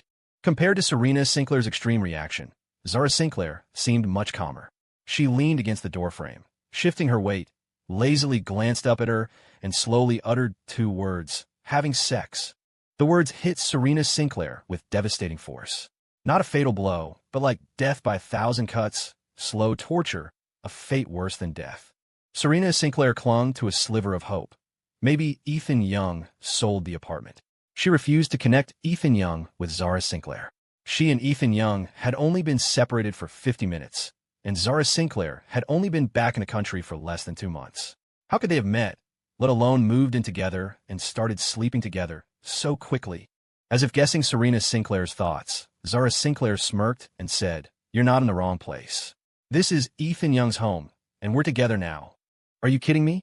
Serena Sinclair was clearly too furious to think straight, dropping even the pretense of civility with Zara Sinclair. She shouted, "Ethan Young would never be with you. I paid to keep him on a 5-year contract. We lived together for those 5 years. He took care of everything for me. My food, my clothes, my daily life. He was very good to me. He could never be with you." "Shoo." Zara Sinclair raised her index finger. "Keep your voice down. It's late. Don't disturb the others. What's the difference between you screaming like this and a stray dog barking? I already knew about you two. Believe it or not, Ethan Young and I are together now, and no one can tear us apart." "Impossible." Serena Sinclair gripped her iPhone, her knuckles turning white. She was completely dazed, not even registering that Zara Sinclair was insulting her. What's so impossible about it? Love isn't decided by how long you've known someone. Serena Sinclair still didn't believe it, or rather, she was clinging to false hope. That's how people are. The truth is right in front of them, yet they refuse to accept it. Because knowing the truth might cause them to collapse, the brain chooses denial as a form of self-preservation. Suddenly, a thought occurred to her, and her furrowed brow relaxed. Serena Sinclair lifted her chin. "Ethan Young has been useless for ages. He can't even get it up." She had been with Ethan Young for 5 years. She knew exactly what he was like. One time she got drunk, deliberately called him Lucas Taylor, and stripped naked in front of him, but Ethan Young hadn't reacted at all. She got so angry she slapped him several times. After doing something that foolish once, she never did it again. She liked him, but pretended not to, because she felt liking Ethan Young was embarrassing. Just like she often said, how could a person marry a dog? She treated Ethan Young like a dog. The relationship was unequal from the very beginning. So, whenever Serena Sinclair realized she was starting to care about Ethan Young, she would resort to violence against him to hide her own changing feelings. She would hit Ethan Young while calling him disgusting, saying he could never compare to Lucas Taylor. This was partly for others to hear, and partly a warning to herself not to fall too deep. After finding out Lucas Taylor had cheated on her, Serena Sinclair's biggest regret was that she hadn't slept with Ethan Young during those 5 years. Now, seeing the man she had cultivated for 5 years snatched away by the sister she despised the most, how could she not feel resentful, angry, and hateful? If looks could kill, she would have torn Zara Sinclair limb from limb by now. Zara Sinclair froze for about 2 seconds, then suddenly burst out laughing. Could it be, she said mockingly, that you were the problem? Zara Sinclair excelled at adding fuel to the fire. When stirred-up anger has no outlet, people easily become volatile, and when volatile, they can't help but lash out. Right on cue, a free punching bag had arrived, and a voice-activated one at that. She liked that. Ethan Young is very good with me, Zara purred, twirling a strand of hair near her chest, deliberately revealing the mark on her neck. Asterisk were asterisk incredibly passionate every day. Besides, we haven't just been together for a day or two. We got together back on October 21 ST. Serena Sinclair's pupils contracted. Calculating the time, it meant Ethan Young had found someone new less than a week after leaving her. It was like a math problem where you already know the answer. Figuring out the reasoning and the process suddenly seemed simple. Serena Sinclair had been wondering for days. She had privately threatened to blacklist Ethan Young. So why was he still getting movie offers? The only explanation was a backer. Someone was funding him. She had mentally reviewed everyone she knew, eliminating them one by one, but came up empty. She never imagined the person behind it all would be Zara Sinclair. From the first moment she met Zara Sinclair, she knew they wouldn't get along. Zara Sinclair was an invader who would encroach on her territory and steal everything from her. The Sinclair family fortune, their parents' affection, the attention of others. She had guarded against so many things, but she never thought Zara would steal Ethan Young. If it had just been Lucas Taylor, perhaps it wouldn't have hurt this much. But why'd it have to be Ethan Young? Hysterical, Serena Sinclair's eyes reddened as she swung a fist at Zara Sinclair, cursing without restraint. Slut. Whore. Zara Sinclair instantly grabbed her wrist with one hand and punched her twice with the other. Always the same words. Can't you be more creative, you triggered little thing? Look, adding new bruises to that little face. Keep cursing. The more you curse, the harder I'll hit. I haven't had time to work out lately. You're perfect for practice. Forgetting her previous lessons, Serena Sinclair tried to fight back, but Zara used her momentum to push her away. Serena stumbled backward and fell to the ground, glaring venomously at Zara Sinclair. Zara Sinclair let out laugh after laugh, filled with the triumphant pleasure of a victor. Then she heard the elevator ding and the doors open. She instantly wiped the smile off her face. Zara Sinclair figured Ethan Young must be back. Her gaze shifted towards the elevator, and she saw, unsurprisingly, Ethan Young emerging with a bag full of condoms. Like a video paused mid-playback, Serena Sinclair sat frozen on the floor, staring blankly as Ethan Young stepped out of the elevator. She could have kept lying to herself, but Ethan Young's appearance felt like a slap in the face. A bitter sting spread from her nose, threatening to engulf her. Her face felt cold, and it wasn't until her vision blurred and she wiped her cheek, finding her hand wet, that she realized she was crying. Serena Sinclair had never cried in front of Ethan Young. She believed crying in front of someone inferior to her in every way was deeply humiliating. Serena Sinclair pushed her palms against the floor, trying to stand up, but with her stomach aching, her legs weak, and her head spinning, she couldn't manage to get up. Ethan Young approached, carrying a bag. She looked up and saw the expected expression on his face, distant, cold, disgusted, as if she were an intruder breaking into his home, a robber aiming to harm his most cherished possession. It was the first time she had seen such an intense, undeniable severity on Ethan Young's face. Serena Sinclair was completely sober now. They say alcohol gives you courage, but it hadn't given her much. Sitting there miserably on the floor, Her first instinct was to find somewhere to hide. But seeing Ethan Young, she couldn't resist wanting to look at him longer. If only Ethan Young would help her up right now, she thought. Just then, Zara Sinclair ran towards Ethan Young. Her earlier fierce demeanor vanished, replaced by the look of a weary bird returning to its nest as she clung dependently to him. The black bag in Ethan Young's hand was hard to miss, bulging noticeably. Zara Sinclair initially thought it was full of food, but one look revealed it was packed with condoms, at least 15 boxes, every style imaginable, every scent available.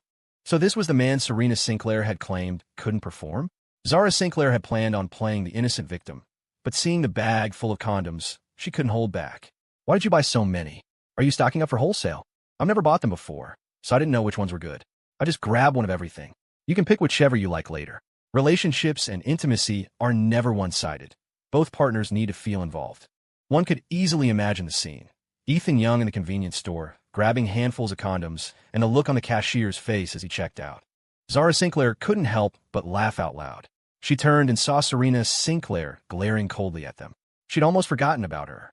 Zara Sinclair pulled a box of blueberry-flavored condoms from the bag and said, right in front of Serena Sinclair, "Let's use this one tonight, then.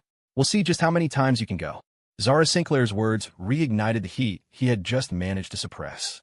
If they weren't in front of someone else, he definitely would have pulled her into his arms and kissed her right then. Ethan Young inwardly tamped down his arousal and asked, "Did anything happen while I was gone? Are you okay?" Only then did he fully turn his gaze to Serena Sinclair, regarding her as nothing more than an irrelevant stranger, someone who didn't register in his eyes, let alone his heart. "Yes," Zara Sinclair said, lifting her hand and pouting with feigned grievance. "She showed up right after you left, yelling at me to leave you, saying you couldn't perform. She even tried to hit me, bully me. Luckily, I reacted quickly and gave her a couple of good punches. Look, my hand's all red from hitting her." Zara Sinclair's hands were pink and smooth, clearly showing good circulation. There wasn't a mark on them. Still, Ethan Young gently rubbed the back of her hand. "Is it better now?"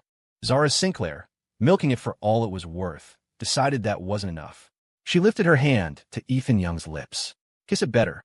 Ethan Young not only blew on it gently, but also kissed the back of her hand. The hope in Serena Sinclair's eyes slowly faded, her face paling. Serena Sinclair had never seen this side of Ethan Young. She had thought he was good to her, gentle, considerate, attentive to every detail. But compared to this, that was nothing. His behavior towards her had never been tenderness. It was sycophancy, subservience. He had never looked at her like that, as if she were the only person in his world. He had never been so solicitous with her, never kissed her hand with such tender concern.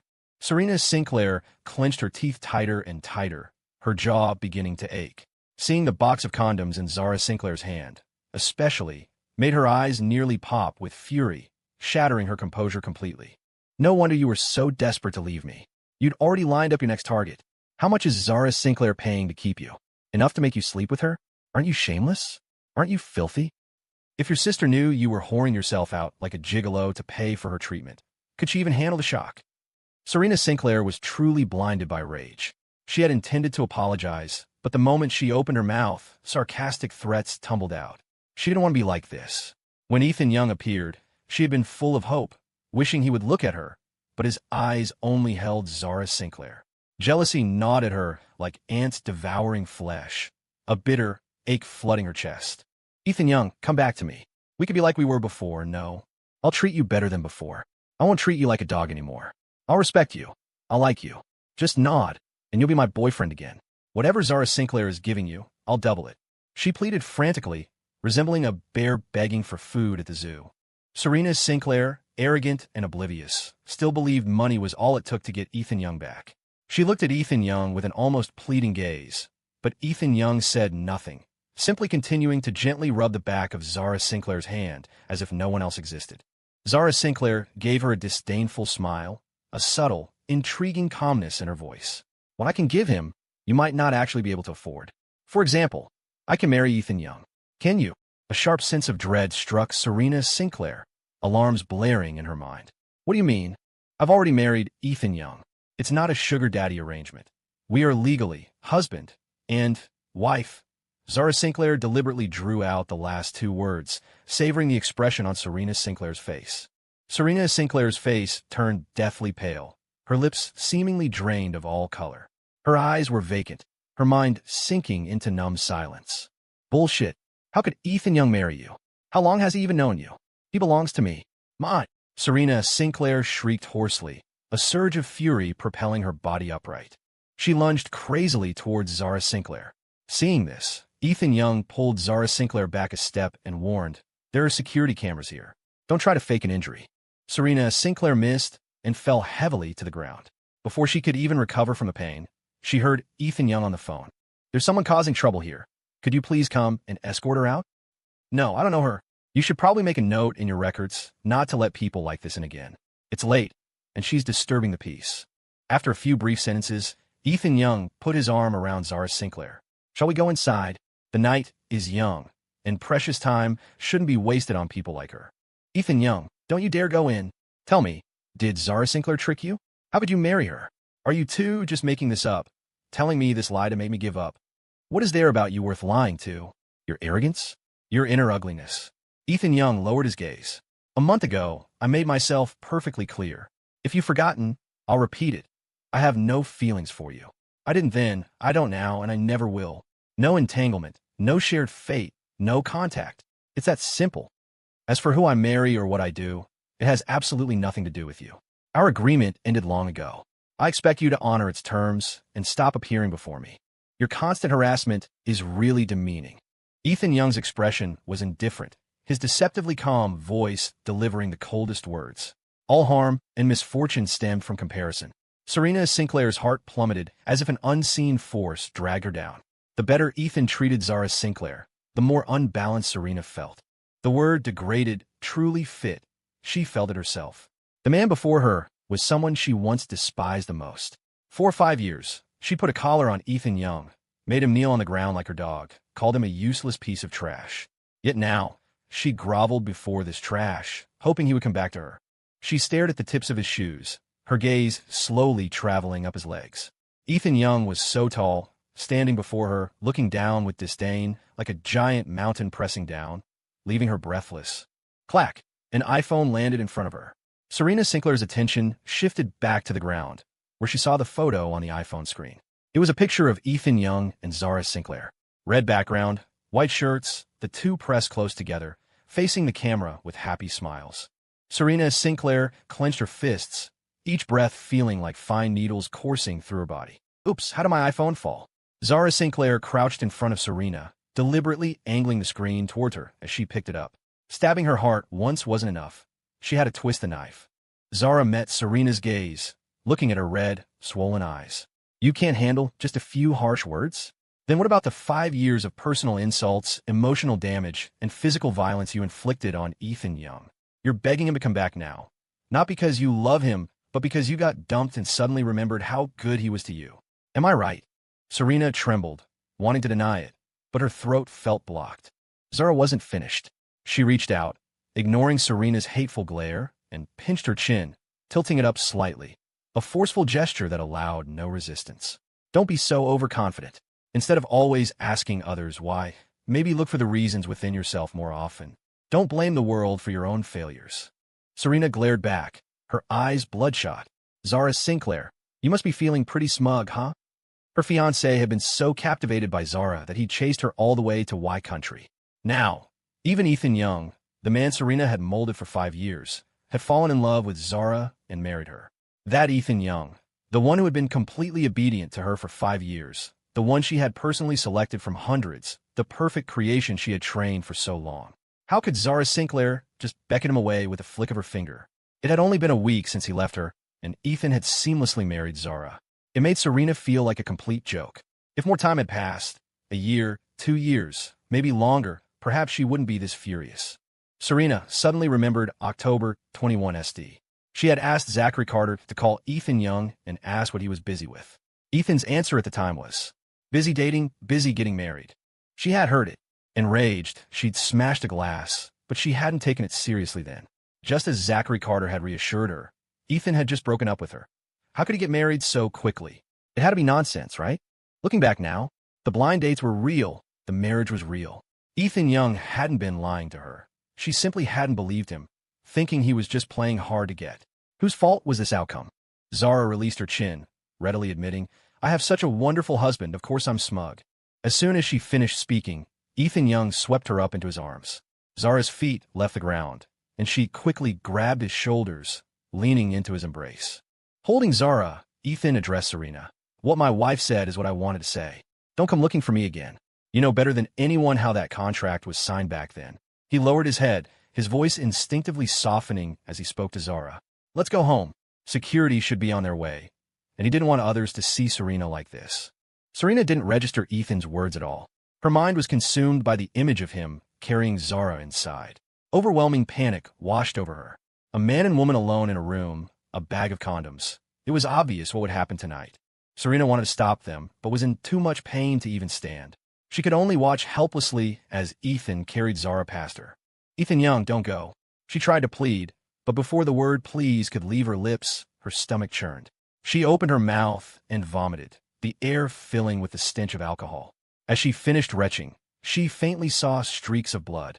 Her body convulsed uncontrollably, tears streaming down her face. The sound of the door closing behind her struck Serena's heart like a heavy hammer, leaving a dull, profound ache. Ignoring the filth on the ground, she crawled over and began pounding on the tightly shut door. Ethan Young, don't believe Zara Sinclair. Her voice was weak and hoarse. Do you think she's a good person? She's just like I used to be. She just wants to play with you. Maybe she only married you to get back at me. Don't trust her. Her words stopped abruptly as she heard a muffled moan from inside the apartment. Her hand, pressed against the door, seemed to feel the vibration. What were Ethan Young and Zara Sinclair doing? What were they doing right behind the door? Serena completely lost it. She slammed her body against the door, desperate to stop them, but the sounds from inside seemed to grow louder, as if they were right up against it. Though the door was somewhat soundproof, it couldn't block everything when they were this close. Serena could almost picture it. Just beyond the door, Ethan and Zara locked in a passionate, desperate embrace. How could they? Shameless. Serena tried to stop them, but her cries seemed only to fuel their passion. The louder she yelled, the louder the noises from inside became. Her desperate roars gradually faded. She had exhausted all her tactics and strength, finally losing even her voice. She clamped her hands over her ears, trying to block out the sounds, but no matter how tightly she pressed, they echoed relentlessly around her. A person's habits don't change overnight. She truly was arrogant and oblivious. When problems arose, she always blamed others, never looking inward. No one had ever told her she was wrong, so her mistakes piled up until it was irreversible. Only then did she understand what she should have cherished, but it was too late. Serena clutched her stomach, her body slumping like a marionette with cut strings sliding down the cold wall. She stared at the hallway light, her eyes dim, her face lifeless. In less than 2 months, Serena Sinclair had fallen from the high and mighty second daughter of the Sinclair family to this state. She suddenly let out a laugh, tears streaming down her face as she did. After a while, security arrived. Serena didn't struggle anymore. With assistance, she staggered to her feet and was escorted out. It wasn't until she was safely in the car that she finally passed out,